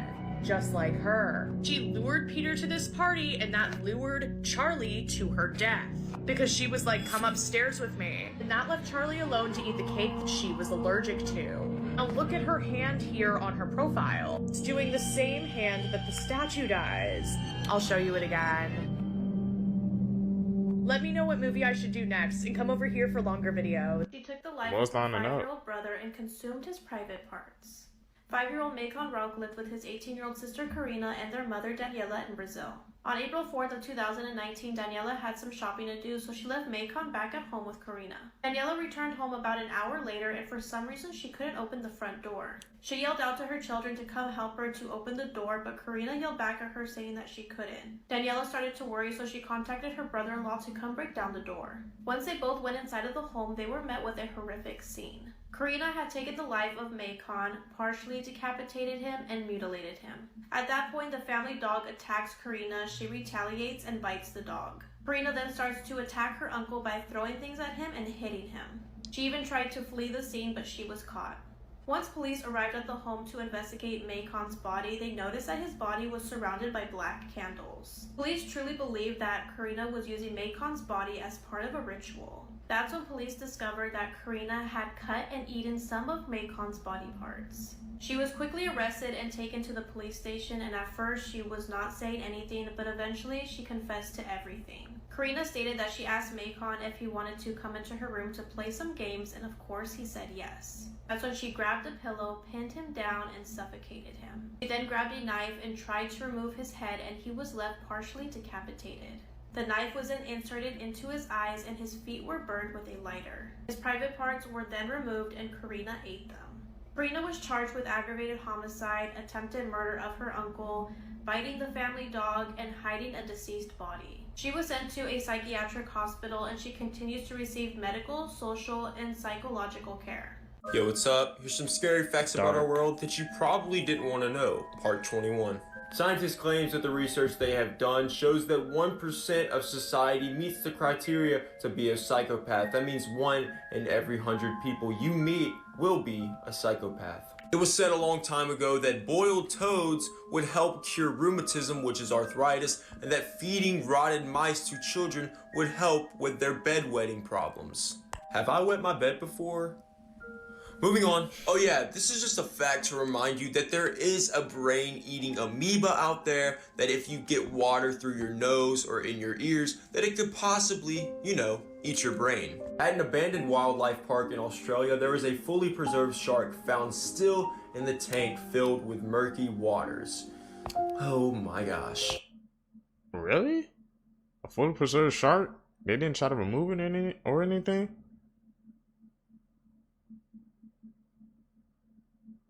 I don't know about that one, man. Won't be going there if I go to Australia. Where we at? In the middle of the night. It'd be a brave soul to do that. Something blinking.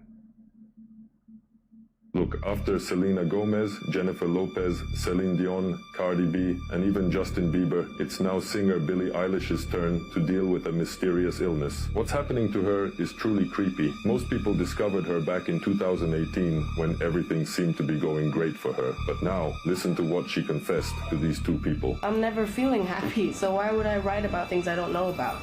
I feel the dark things. I feel them very strongly. Unfortunately for her, on that day, the two doctors didn't understand what she was trying to explain. So she decided to try a different approach. She started drawing the monsters she sees in her nightmares. Here are some of the drawings she made. Oh, this song. This is the drawing of this song. Because the whole song is about, monsters under your bed. They're just terrifying. But wait, it gets even creepier. Hidden messages are said to exist in her song, When the Party's Over. And these messages, they're spine-chilling. You can hear them by playing her music in reverse.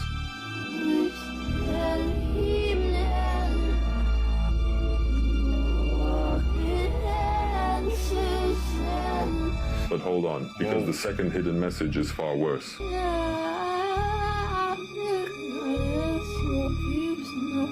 She says something that sounds like a cry for help. It's as if she's being threatened by something powerful. Could it be that she too made a pact at the start of her career, like so many other artists allegedly have? If you like my videos and want to support me, click the link in my bio. People who survived the impossible, Part 3. A 42-year-old Russian fisherman was viciously attacked by a brown bear in 2014, but he was spared when the ringtone his granddaughter installed onto his phone suddenly went off. Justin Bieber's song Baby miraculously sent the bear running back into the woods like a bitch. Titanic survivor Dick Williams spent over 6 hours waist deep in freezing waters before being rescued. Doctors wanted to amputate both of his legs, but he refused because he wanted to continue playing tennis. He made a full recovery and went on to become a U.S. tennis champion in mixed doubles. In 2014, 3-year-old Karina Chikatova survived in the Siberian wilderness for 11 days with nobody other than her dog. She ate wild berries, drank from a river, and curled up with her dog for warmth. She was saved when her dog managed to find her village and guide rescuers toward her. In 1915, Mexican man Wenceslao Moguel was sentenced to execution and shot 9 times by a firing squad. But he managed to survive every shot, including the coup de grace, a final shot to the head at point-blank range to ensure death. He went on to live for another 70 years, finally dying in 1976. Police accidentally ended her life for entering the wrong home. On May 16th of 2010, a TV show called The First 48 was filming in Detroit. This show documents homicide investigations and police raids. That night, the show's camera crew alongside the Detroit Police Department arrived at the home of the Jones family. Inside of the home was 7-year-old Aiyana Stanley Jones, who was asleep on the couch, and her grandmother Myrtilla Jones. It was very late at night and the police were executing a search warrant for the arrest of Chauncey Owens. He was a prime suspect in the murder of a 17-year-old who was fatally shot outside of a liquor store. TV crew started filming as soon as the police broke down the door and threw a flashbang grenade into the home. The blinding flash and deafening noise caused immediate chaos. Myrtilla dropped to the ground and pleaded with police officers to not use excessive force because her granddaughter was inside of the home. As she was laying on the floor with guns pointed at her, she noticed that Aiyana's blanket had caught fire. When she tried to put the flames out, she noticed that Aiyana was bleeding from her mouth. Officer Joseph Weekly had entered the home and fired a single shot. That bullet had struck Aiyana in her head. She was rushed to the hospital, but she was pronounced dead shortly after. Myrtilla was taken into custody after the officer claimed that she tried to grab his gun. She was released the next day, and the First 48 crew had captured the entire thing on film. 4K. Police later confirmed that they were targeting Aiyana's uncle, who lived in the upstairs unit, which meant they entered the wrong home. On October 4th of 2011, the officer Joseph Weekly and the First 48 producer Allison Howard were arraigned. Officer Weekly was placed on paid leave and pled not guilty because he claimed he didn't know there were any children inside of the home because he didn't see any kind of toys. He claimed that he had his hand on his gun once he saw Myrtilla moving when she was helping Aiyana, and he accidentally pulled the trigger. All remaining charges against Officer Weekly were dropped, and once Aiyana's family heard about this, they were heartbroken. The city of Detroit reached a settlement and gave Aiyana's family $8.6 million in damages. In April of 2015, Officer Joseph Weekly returned back to work like normal. In 2016, he was appointed co-chair in the Detroit Police Committee. As for Allison Howard, the former producer of the First 48, she had lied under oath about sharing the footage to a third party. She was charged but later accepted a plea deal and she was given probation. In 2016, what would have been Aiyana's 14th birthday, the Black Lives Matter movement held a rally in her memory. That's a tragic story, man. Truly. All because they entered the wrong apartment, bro.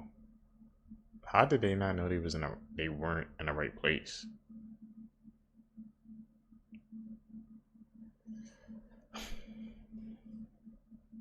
Preparation, man. Hate is dividing the internet, but regardless of what you believe, there is a tiny little baby out there missing, and it's terrifying. So let's take a look together at what the hell has gone on here. I got him out of the car seat, and I laid him down and so I could get his diapers ready. And somebody said, "Hola," and that's all I remember. And I saw white, and a hearing sound. I fell on the floor, and I said, as I got up, I couldn't find my son. I checked all around my truck, and I ran into Big 5, and I asked the lady if she saw a baby or someone with a baby. She said no. It was a happy boy. He smiled. Whoever took our son, please give him back. Now, as you can probably tell from that clip, police are currently searching for a tiny little 7-month-old baby called Emmanuel Harrow. He was reportedly kidnapped in San Bernardino County, California. So just days ago, on the 14th of August, just before 8 p.m, the child's mum said she was parked outside a Big 5 store. She said she needed to go and buy a mouthguard for her other son, and she noticed her baby, who she was carrying at the time, needed his nappy changing. So she said she went to the back of the car that she was in to get him changed when someone said hola, and then all of a sudden it went white. She couldn't see anything, and she just stood up. She had been knocked on the ground. She stood up and she was unable to see her child anymore. Obviously, you can see from that clip that the mum does appear to have a black eye, and surely there would be some kind of CCTV from the car park, which I hope police are looking into. The parents were apparently watching some sort of sports game for one of their children, and they have 4 other children as well as this baby. Police have stated that the mother's story did have inconsistencies, I don't know what they are, and they aren't ruling out foul play. Now, they didn't release any details about potential attackers, no sort of descriptions of the person who potentially stole this baby. He stated that Rebecca, the mum, was confronted with some of the inconsistencies in her story, and she declined to continue with the interview. Now, this could obviously be for many, many reasons. Canine team, so like the dog team, were brought in to try and trace the scent of the child, because sometimes that is how they can track missing children, but unfortunately the dogs weren't able to pick up a scent. Emmanuel's parents are urging anybody with information to come forward. Rebecca stated, "I'm begging you, if you know anything, please. I'm begging you to bring him back." Is learned today. Voyager 1 will officially be 1 light day away from Earth next year on November 13th, 2026, 49 years after it was launched. Villains are not allowed to use Apple products in any movie. This is a deal that Apple gives when they do an exclusive to have Apple products inside of a movie. They have to either be the protagonist or a neutral character. According to this study, 85% of the things that we worry about never actually happen. So basically everything, and I bet the other 15% is like stupid things. There was a man in Kenya who faked being a lawyer and won all 26 of his cases before he was arrested. Liam Neeson said that a horse in a new film that he's working on knew him from a different movie they filmed together. I'm actually laughing because there's a meme here as well that says, Liam Neeson walks onto set. The horse says, there he is. Why am I laughing so hard at that? That's it. I'm officially an old man laughing at the dumbest memes on the internet. The reason The Simpsons knew so much is because they were on the Epstein list. Creator of Simpsons was in the Epstein league. I couldn't even fix my lips to say it. Was in the Epstein list, boy. He ain't predicting the future, nigga. He ain't a sidekick, nigga. Nigga, he in the group chat. Nigga, he in the group chat. That's how he knew He so knew much. it. He knew it. Nigga, they talking about these. All this shit is planned and orchestrated. You know what I noticed? Conspiracy theorists are only conspiracy theorists, nigga. Till the fucking truth come out, nigga. These motherfuckers been hitting that bitch on the noggin all day long, nigga. True. Nigga, I feel like goddamn Sherlock Holmes, nigga. I've been saying this fuck nigga was a part of them. Ain't no fucking way you just guessing the Twin Towers getting blown up and putting it into a cartoon game. You in a motherfucking group chat. And as you all know, we are a few days into the year 2026. And that's not stopping the weird and crazy things that are being captured on Ring doorbell cameras. For example, in Missouri, just a couple of days ago, a large explosion took place in the sky, giving such a big flash that it put the camera into night mode. You heard what I just said. No one knows what it was, but it was witnessed by many. Take a look at this doorbell cam, and then you tell me what you think it was. Look at this. You hear it? Whoa. What the heck was that? I went ahead and screen grabbed it and tried to blow it up as best as I could. It looks like a big flash of light, but what exploded over Missouri? A lot of people saw it, and different Ring doorbell cameras also captured it. I ran the video past Gronk, and this is exactly what Gronk had to say. That looks like a bright meteor, often called a fireball. Okay, there you go. Streaking through the atmosphere, it aligns with reports from January 3rd, 2026 in Missouri. So there you have it. You just read what I read. The claim is through Gronk that it was a fireball that was reported. Let's take one more look at the video.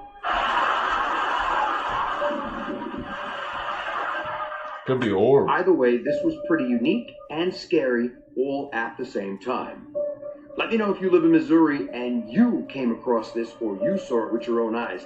Hit me up in the comments, and as always, I'd love to hear from you. Imagine falling into the water with this, because yes, they put a massive Pennywise head of a statue in the water in Madrid, Spain. Oh my god, this is actually really, really creepy. I am not scared of it. I'm not scared of Pennywise whatsoever, but this is actually terrifying, and I'm just imagining falling in with it, and especially at night. Oh my god. They did it for promo for It, Welcome to Derry, which, by the way, the best show that has come out in years, if not a decade. But yeah, I need to know how y'all feel about this thing because this is horrific. I did not know about this until someone commented on my video that I posted yesterday and was like, look this up. And I saw it and I pooped. Look at how sinister bro looks out on that water. That is so creepy. Just imagine like you're walking by for like a lovely stroll and you look out and you see that. Imagine you see it at night too. That would be so scary. Apparently they had a whole bunch of red balloons all around it at the time. I just... How are we feeling, friends? If you watched it, Welcome to Derry, let me know what you thought of it. And also, if you are scared of things in water, I have a whole bunch of videos like it. It means you have submechanophobia if you're scared of this. Speaking of sharks, did you see that great white shark that washed up on the shore of North Carolina? No. Dude, it looks photoshopped. Andrew sent it to me and Andy this morning. Megalodon? Dude, not that big, but it's big. It's like Universal that they used to have hanging up by Jaws. Yeah. Looks just like that. Maybe it is. For me, it's like just the sheer girth of that thing. Can you see that? Terrifying. Show it to me. Yes. 8. Oh my god. Scroll through it. Isn't that crazy? And it I literally said, just ate something. You could tell it's all in its mouth. I think because it was like struggling. Maybe it's running away from males. Yeah. Maybe it was. Was it alive when it was... Yeah, they Yeah, were they're trying to push it back in. So it's alive. Yeah, but I said I wouldn't push that back in. You need to. Why? Look at that. Yeah. What if you made No, eat the whole beach. Your entire moral. Push it in. Like, I was your friend. I dare you. I tried to help you! That was the sketchiest toss back. Yeah, so we'll show the pictures. Sharks are so scary, Well, man. as we're talking, Yeah, we'll show yeah. the pictures. Sharks are because there's so multiple pictures. stinking scary. I didn't know those great whites, because like when you hear East Coast, it's a lot of smaller sharks. Yeah. You get bit. But on the West Coast, that's when you, like, if you get it by a shark, you're over there. Yeah. Over here, it's like you'll bit, you stitches, whatever. But that's North Carolina. That's right up the road. Yeah. That's the cold. Huge, bro. The colder the water, the bigger the shark. Everybody needs to start Scary. paying attention to what's about to transpire. Trump says cartels are running Mexico. Something's going to have to be done. What's the first thing that popped in your mind when you read this? Venezuela. We all are seeing today what just happened with Venezuela. And we all saw the reports on why he said that he did this in Venezuela. He had a lot to say about what the president is doing or wasn't doing, but we all know the truth. Now, the whole thing about that is, forget what he was saying. The whole thing is there were actions done. So, through this statement right here, make you think that something's going to happen in Mexico? Because this was the same type of language he used against Venezuela. You have people in Mexico on high guard alert because they like, if he's willing to do this to Venezuela, no telling. The president of Mexico made it very clear. She said, the cartel is not running Mexico. And she said, foreign interventions is not welcome here. Start of the new year, war. Now know. Starting the new year, bro, it's crazy. Got things popping off, man.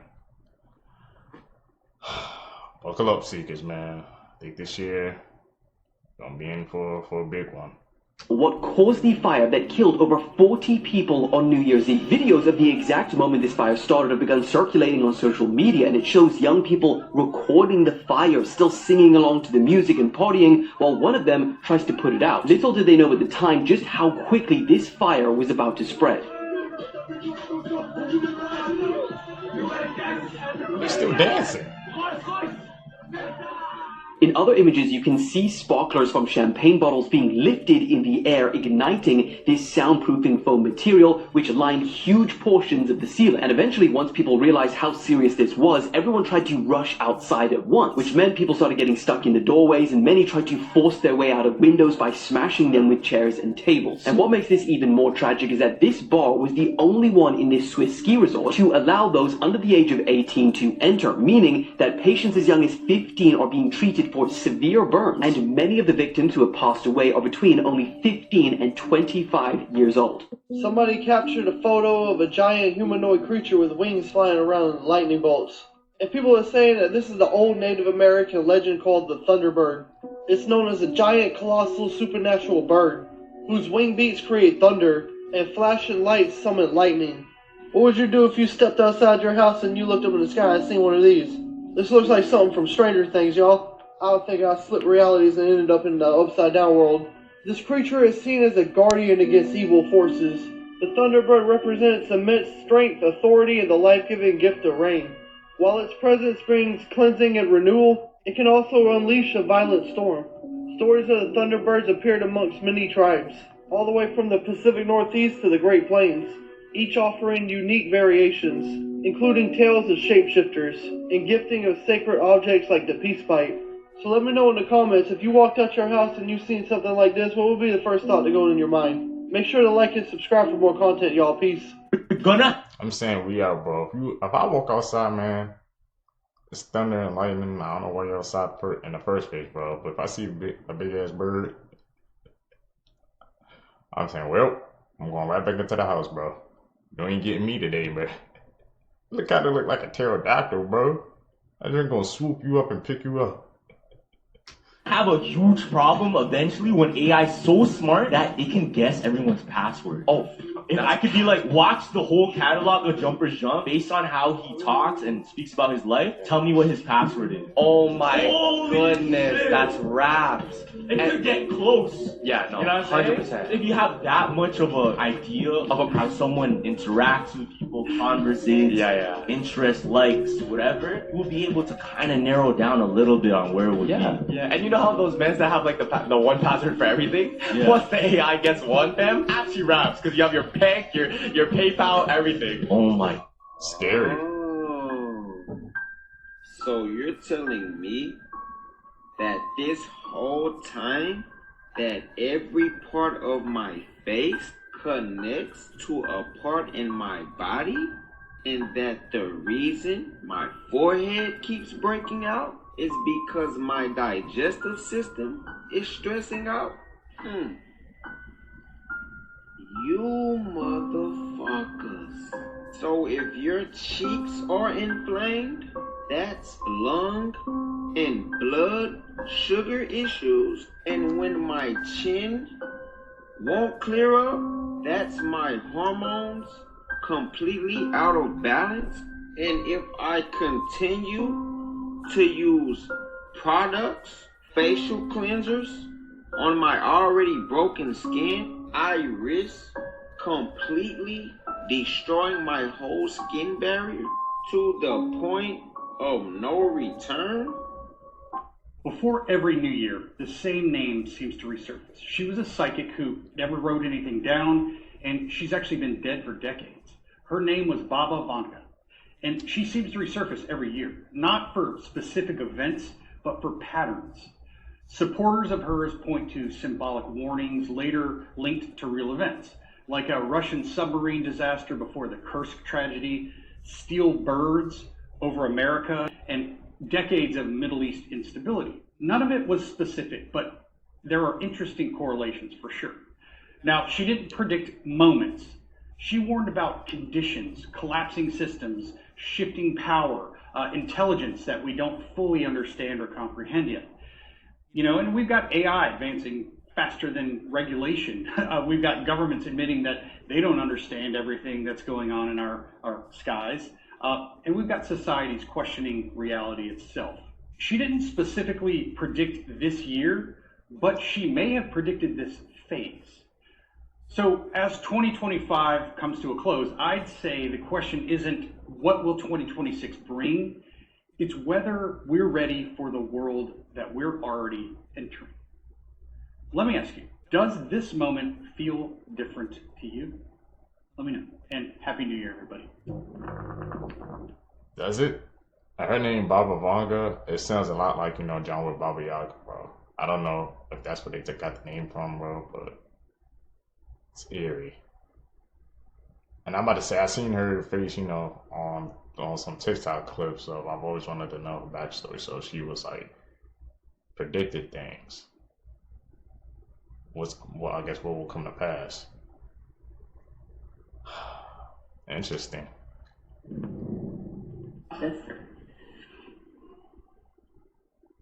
Oh my god, holy shit.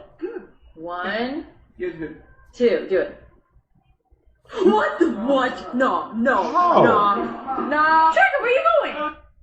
The alcohol industry is crashing as it loses $830 billion as younger generations have decided to stop drinking. It says that over the past 4 years, they have lost this much money because millennials and Gen Z have decided to reduce drinking altogether due to health concerns, wellness trends, weight loss drugs, cannabis, and non-alcoholic options. I actually like this idea that the younger generation have decided to reduce drinking. We finally realizing the effects of drinking and how bad it is. Hope y'all realize this. Alcohol is the biggest drug killer in America, I believe it is. Yeah, people don't be thinking alcohol is a drug, but alcohol is most definitely a drug. And the industry losing all this money, $830 billion, they're losing close to $1 trillion because people are starting to realize that drinking ain't worth it. Crazy to me how people be actually thinking that alcohol is like the end all be all. They be thinking like in order for you to have fun, you gotta drink alcohol. But it's like, there's other ways to have fun. See, this is why I don't drink or smoke or do any of that, man, because that stuff can really fuck up your health. And I'm glad that my generation is finally waking up to this. I don't drink, I don't smoke either, bro. So there's ways, man, to have fun, but you don't have to drink or smoke just to have a good time, bro. That just tells who you are as a person, man, if you think that you need those things to have fun. And the fact that, man, bro, it's caused the industry to crash. You know they don't like that, man, because at the end of the day, it's all about that dollar bill, bro. Shout out to Gen Z, though. They ain't drinking, man. That's crashing the market. I wonder what else is going to replace it, man. You know, that's falling off. What else is going to take the spot? When our skin turns green or when we wear copper or fake jewelry. Watch this. So when you turn green from wearing that necklace or that ring or that bracelet or that watch to them earrings, you're exposing your true skin color. Stay with me. Melanin and plants go through the same photosynthesis. We absorb the sun the same as plants do. The only difference we have with plants is that they have magnesium and we have iron. Now we know that our bodies are made up of a lot of water, almost 80%, 75. A lot of oxygen. What color does iron take when it's in water? That would explain why we are copper-colored beings. Now when a leaf dies or falls in frequency, it turns the same color of our copper-colored skin. It loses its green color. They also try to say that the green veins we see in our skin is just a trick of light. Now some babies are also born with green skin patches on them. And they didn't have no fake jewelry. And have y'all found it fascinating that babies don't have to drink water? You almost have to force them to drink it. Look, top 10 tips to get your kids to drink water, to get them more exposed to this oxygen. And some people say that could be the reason why our bodies age. Because DNA passes down and stays alive forever because it's the magnesium that holds it together and keeps it alive, protects it. Now plants are green, they don't have iron, they have magnesium. Now we know in Egypt that Osiris is green. Yeah, green skin, immortality, magnesium. Even when we come out the womb, it says our bodies aren't suited for water for several months. Also, they can't tell where our genes originate, the civilizations that we built, the knowledge that we had. It is the oldest human DNA strain on Earth. What's in our skin is found in space. Y'all can say I'm crazy, but y'all know some of these aliens are different colors. We probably came to this planet with green skin. But y'all stay dangerous and let me know what y'all think. Yo, pause. I know what you're thinking. That's an alien. We call this a salp, and low-key, I don't think they're from this planet. They move around and eat by contracting their muscles to draw water into their bodies through an oral siphon, and shoot that water out from the back, which propels them forward. They're neither fish nor jellyfish, but a special type of animal called a tunicate, also officially known as sea squirts. Soft, sticky, and always wet, they rely on their muscular grip to feed on tiny phytoplankton as their primary food source, which is honestly the least interesting thing about them, because they also have the ability to clone themselves, with a single salp capable of replicating itself into a long chain containing dozens of them tens of meters long. And when linked, they move in complete sync with each other, each salp reacting to the other's rhythms within milliseconds. More like neurons in a brain rather than individual creatures. Some biologists speculate this insane coordination may be a sort of primitive distributed intelligence, where many salps connected together all retain a singular consciousness. And they also have crazy regenerative abilities, with even a tiny piece of one capable of growing into a complete new salp. And as you can tell, they're also almost completely transparent. You can see all of their internal organs from the outside, practically invisible in our oceans. And before you say anything, So they got videos on here of people ripping off their face, right? Then showing that they I want y'all to go check out that video, all right? There are videos going on TikTok where there are people with human faces and then they peel their faces back and it shows you like an alien, right? Now, on the bottom of the screen, it says AI generated. But did you guys know that you can actually click it to make you think it is AI? Y'all know that? These videos look real, y'all. These videos look real. Have you seen the one with Jake Paul? No? Have you seen it? You can look at this one over here. Look at this, y'all. Are they getting us ready for something? Look at this. Look at that. Look at this one. Damn. Look at this shit, y'all. These videos, look at this. Why are they uploading so many of them? Why are they putting so many of them, y'all? And here's the one with Jake Paul. And why are they picking on Jake Paul all of a sudden? What is this? Remember, there's a reason why they came out with demon face syndrome, y'all. They were telling us something is coming. Like, we about to see these people for who they really are. There's a reason why we're seeing these glitches in real time. Remember LeBron James? That was like the latest one, right? At the Olympics. I just posted a video with a bunch of them the other day. But yeah, I think they're getting us ready for something, y'all. Let me know down in the comments below, y'all. The shit is here. Let's get it. Peace in.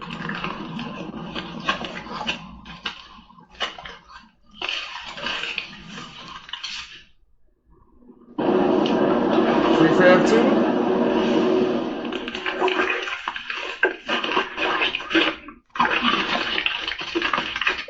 Hey! What are you doing? Oh? What? Oh my god, I'm gonna get in trouble.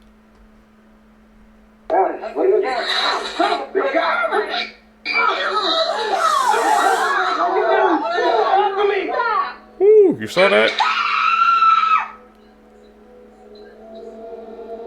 You don't do spiders. 4 a.m. and I hear scratching on the headboard and I think it's a mouse. And I turn on the lights because it's definitely on the headboard over my head. No, it's not a mouse. It's this. What the fuck is that thing? Does anybody know?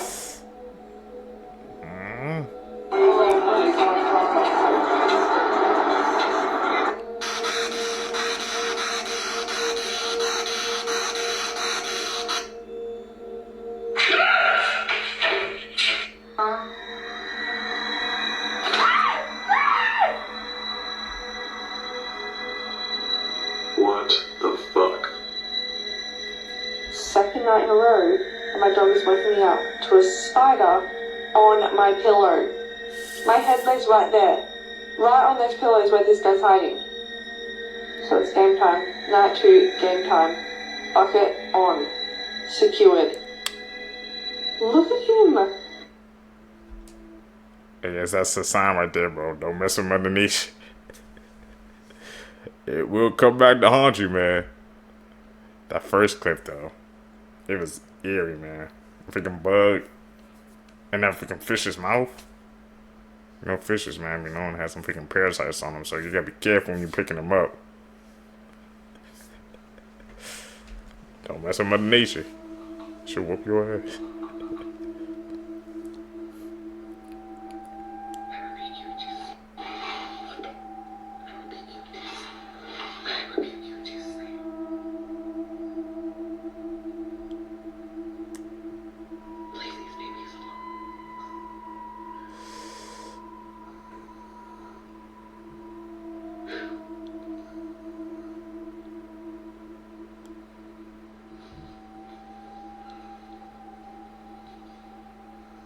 Y'all can hear it, right?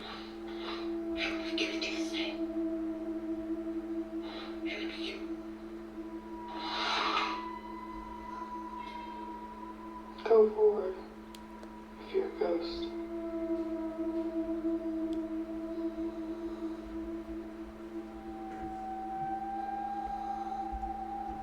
Back up.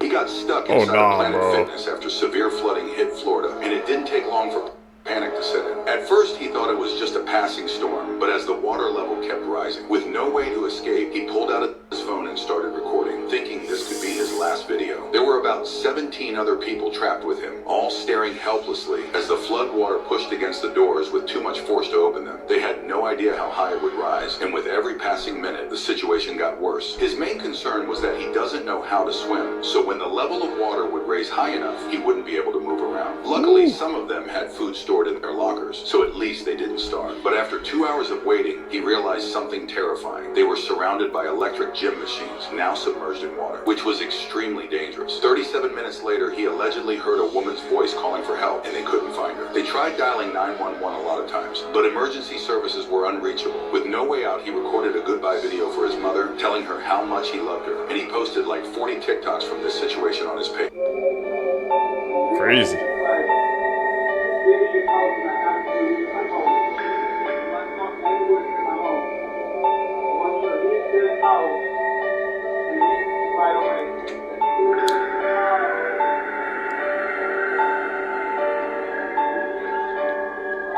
That could be added.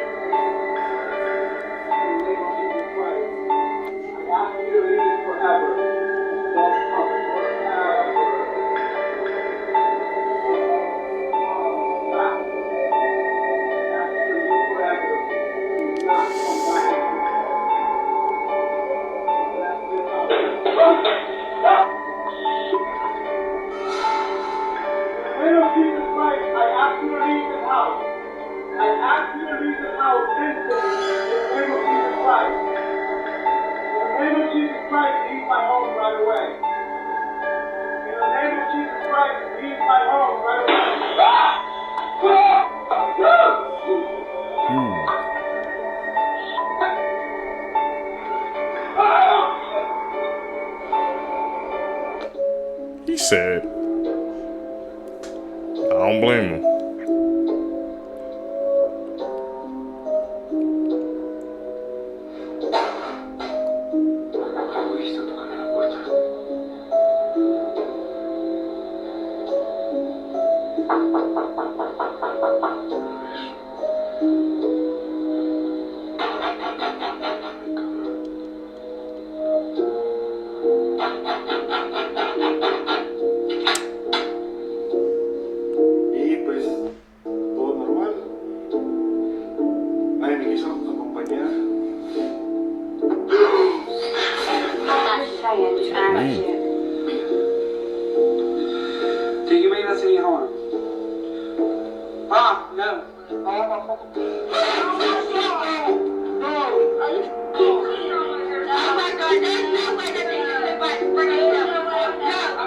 Emma heard a voice outside her door that tried to lure her out of the house, so she did the only logical thing and took out her phone to record what could be her last video. Smart.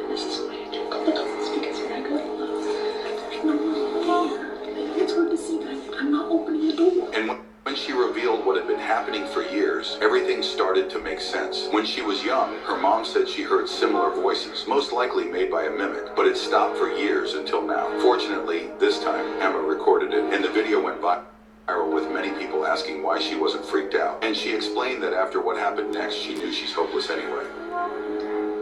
Okay.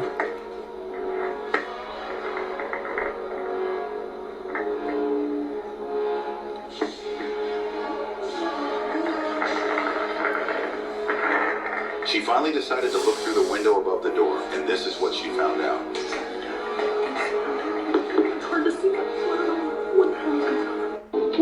I didn't see anything.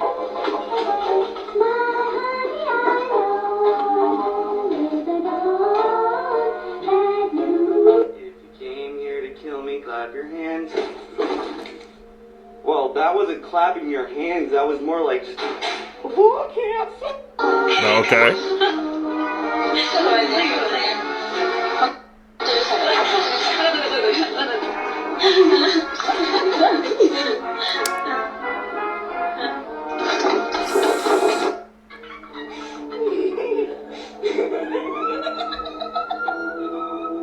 Do you want me to wake him up?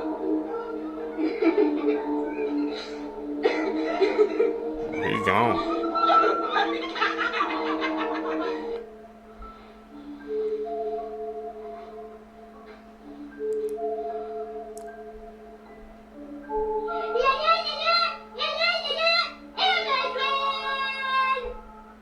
she gone, bro.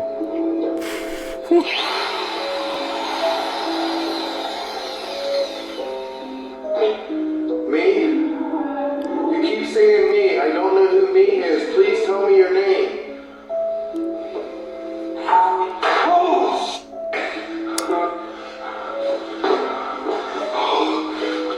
Рядом со мной. Ты готов со мной поговорить?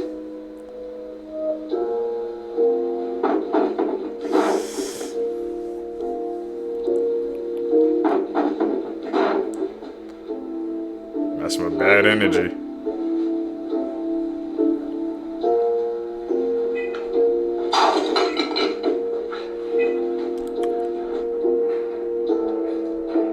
Don't try to communicate with spirits.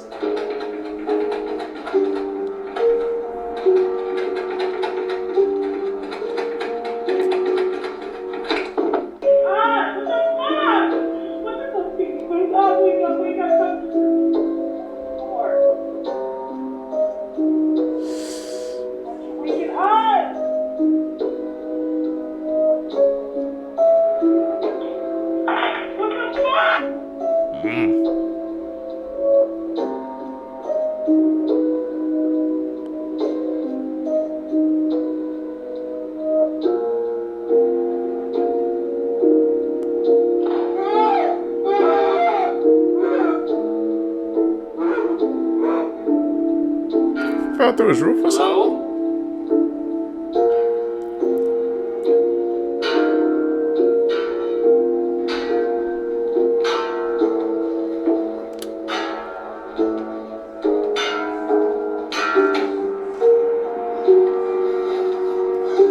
Playing the guitar.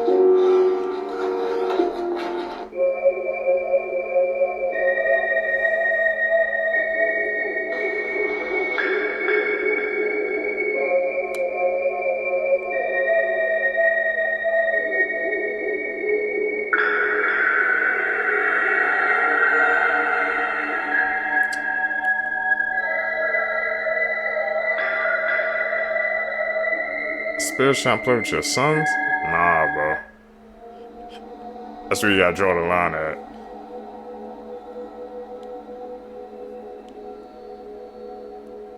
Fala, turma. Vou apresentar aqui pra você um pouquinho da minha rotina aqui no sítio, né? Pra quem não sabe aqui, a gente tem uma plantação de mandioca que meu pai fez, né? Bem aqui próximo.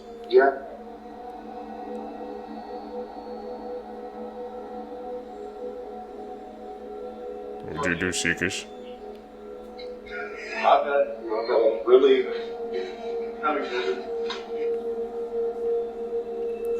So this house, the first time we passed it, Chief said the bottom part was not blinking, it was on, but it wasn't blinking. See how the different lights are at different intervals. Ooh.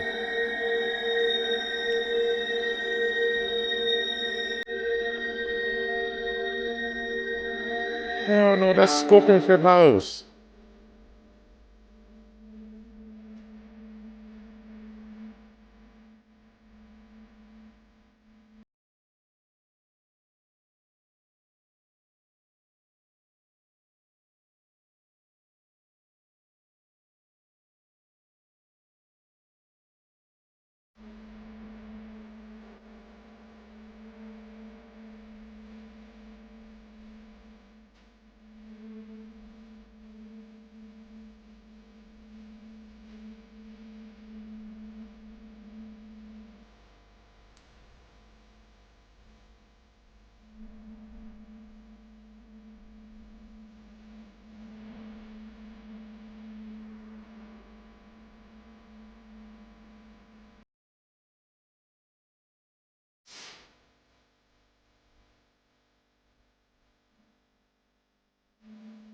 You opened it? I accidentally fell asleep on YouTube playing on my TV, and it's like the middle of the night, and when I woke up from my dream, this was on my TV.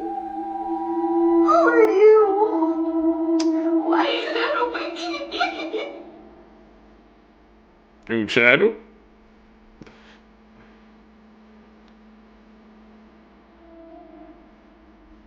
It's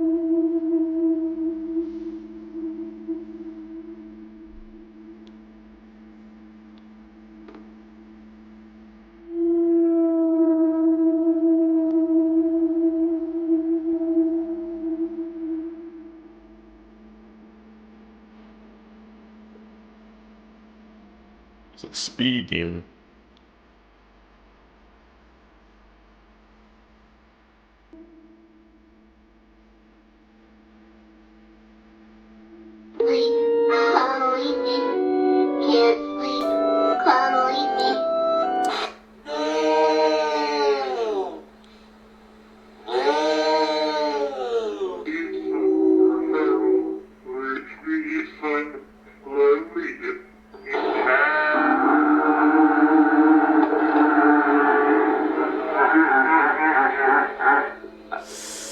Are you going to kill me?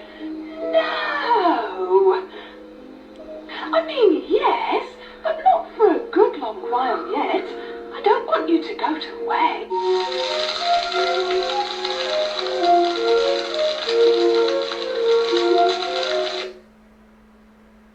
Oh, hell no, bro. Throwing hands.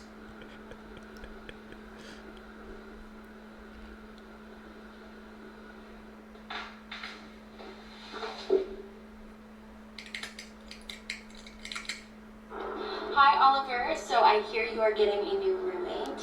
She is lovely. I have one myself. This doll was with me at LA HorrorCon all weekend, so I have already signed her. So I'm gonna sign a photo for you instead. And yeah, I think you'll find her really lovely concert. Hold up. You ready for Spain? Yeah. Okay. 2. Oh. That picture about to be haunted. I can hear her moving. I'm calling it. It's not scary at all. I'm fine. Everything will be okay. Oh yeah, I like to think that she protects us, not harms us. And we're gonna go with that. Yeah. Yeah. That's not what we heard. Not the pictures we been hearing you get from that Annabelle doll. She got the wrong info.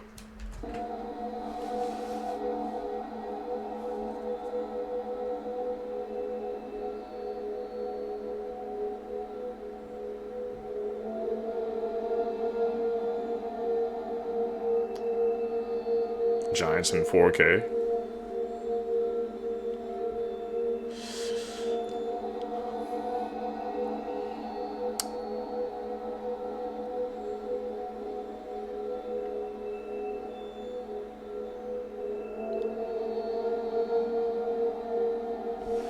Trying to get his gauge.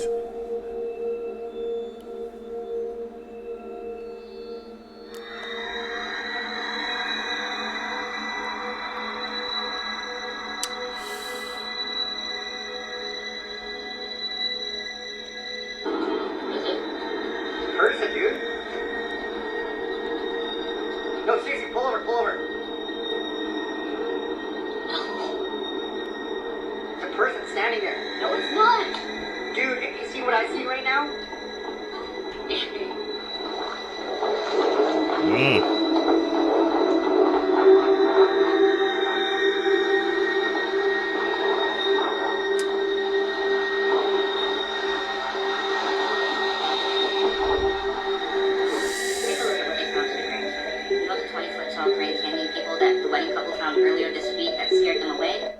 Well, this is the creature. It is an unidentified creature. It's known to be very violent. It seems that we don't know any more information that it came from an asteroid or a UFO.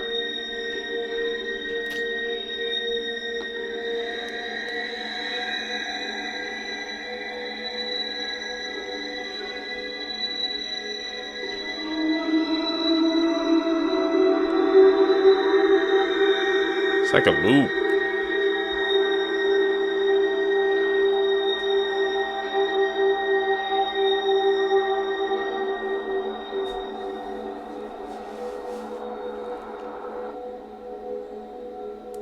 I believe in giants.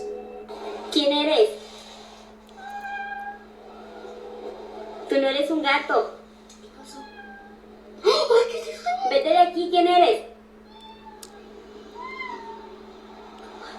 ¿Qué es eso? ¿Quién eres?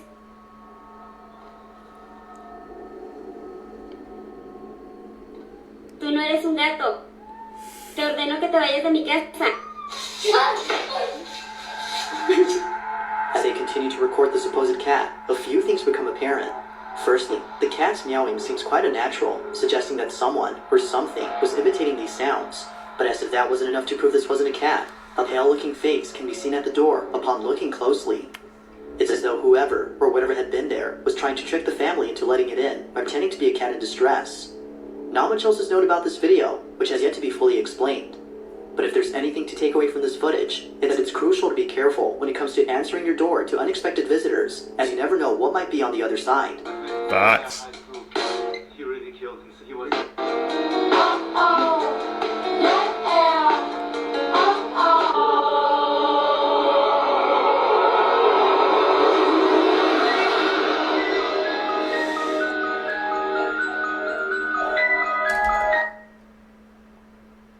Why the hell her tongue that long? Oh man. Think that's gonna scare some people off, bro?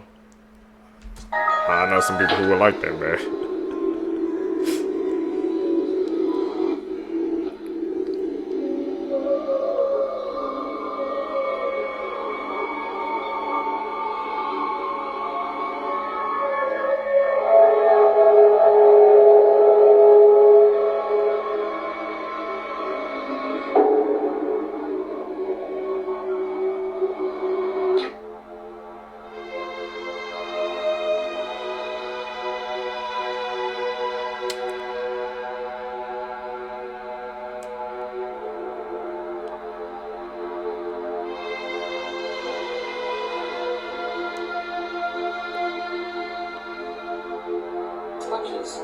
And they will not. What the fuck? It's magic. Like, please, please go back into the box. What the hell? Are you giving Daddy his tools? Fuck, is it real? You real? I'm like fucking scared. There's no one standing there, but there's a silhouette, like a shadow.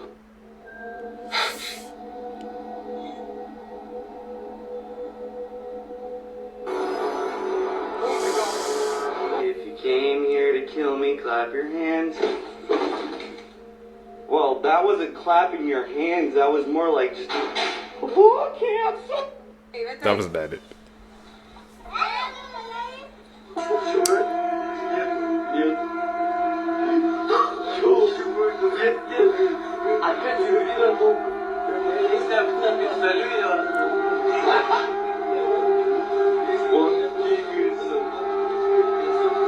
You don't believe in skinwalkers.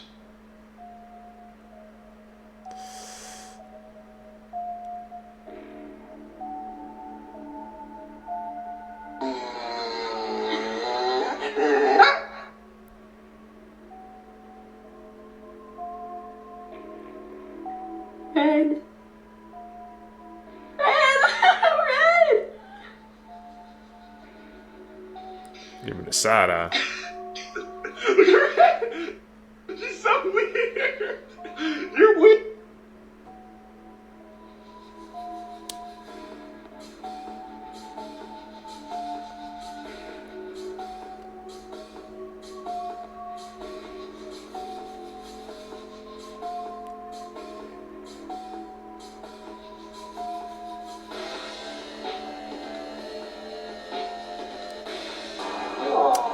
Oh yeah, yes.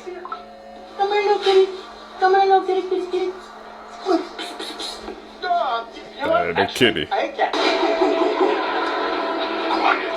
Take this. Back up. Why sit there? I'll keep a lookout.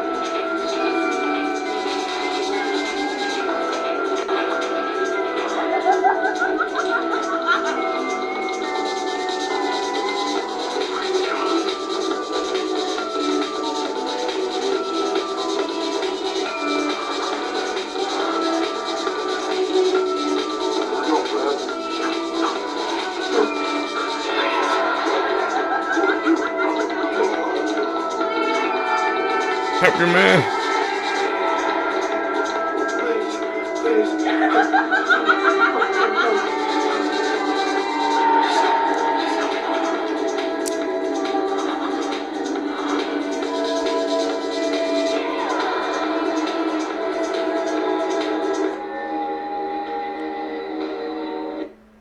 I just want to get out of there, man.